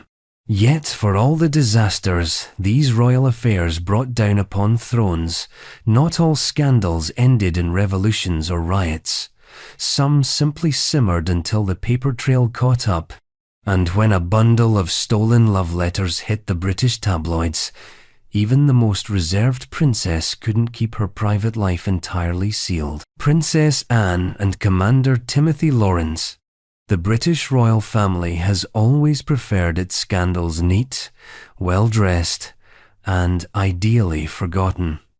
But in 1989, a leak out of Buckingham Palace shattered that illusion, delivering a rare glimpse into the personal life of one of the more reserved Windsors, Princess Anne.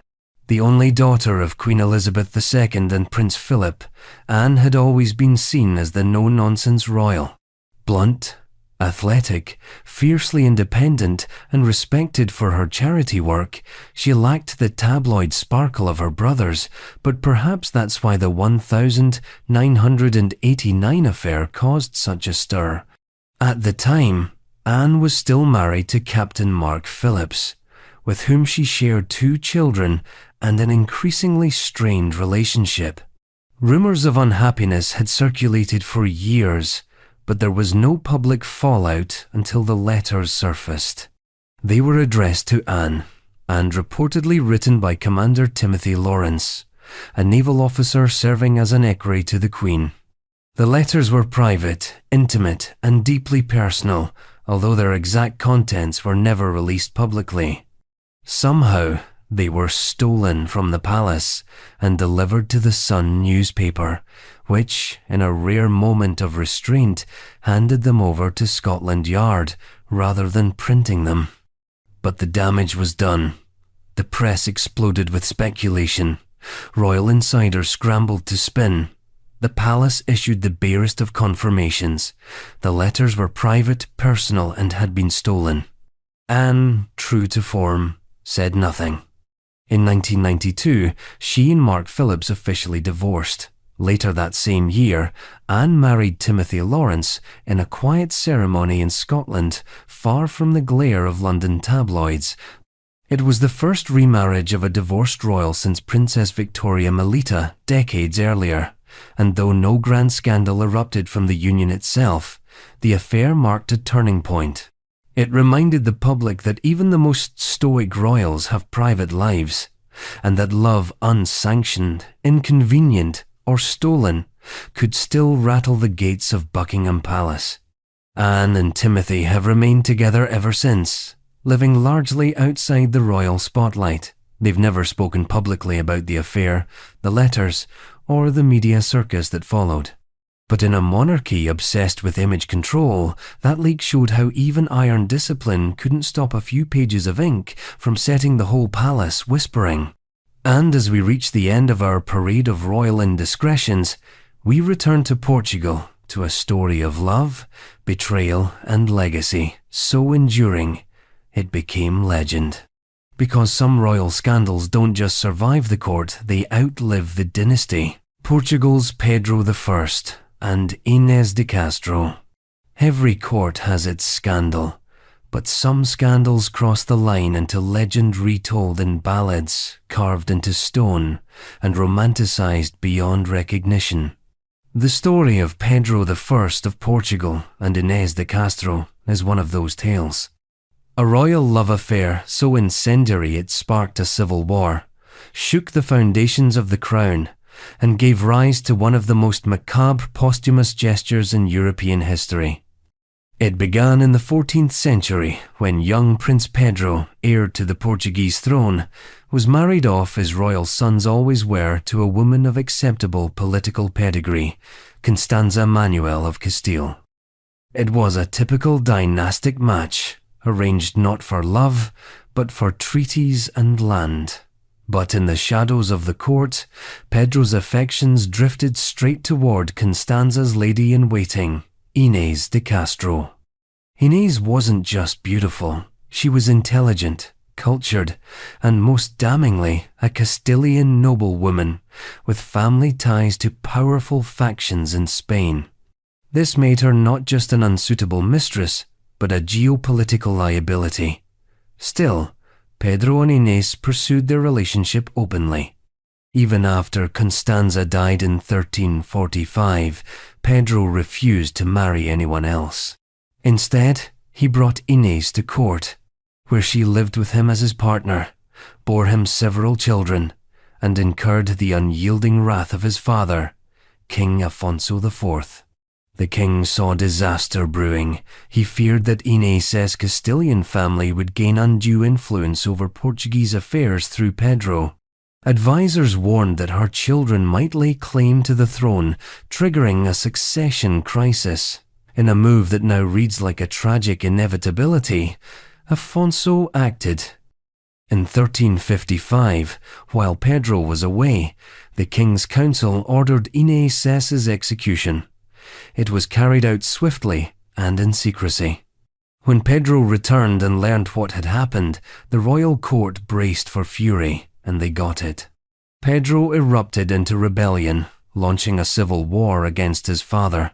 Though eventually reconciled before Afonso's death, Pedro never forgave the men responsible for Inés's murder.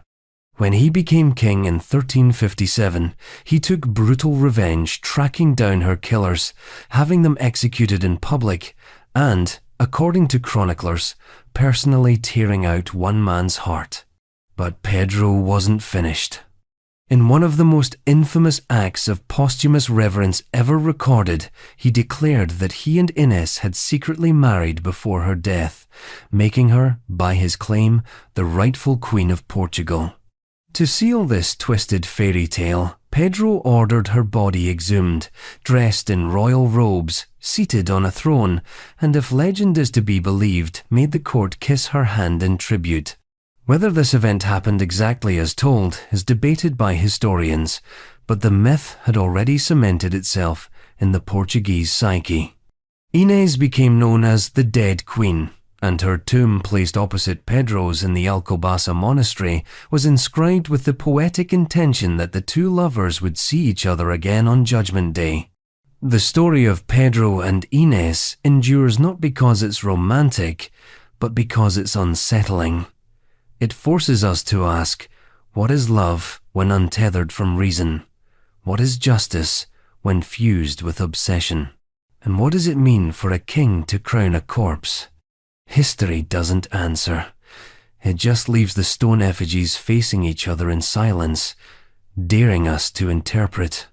And with that final tale, our long descent into royal scandal concludes not with a scandal hushed up, but with one immortalized in song, carved in marble, and kept alive by the eerie compulsion of a monarch who couldn't let go. Because sometimes the most unexplained mysteries in royalty aren't the ones they try to erase, but the ones they go to impossible lengths to preserve.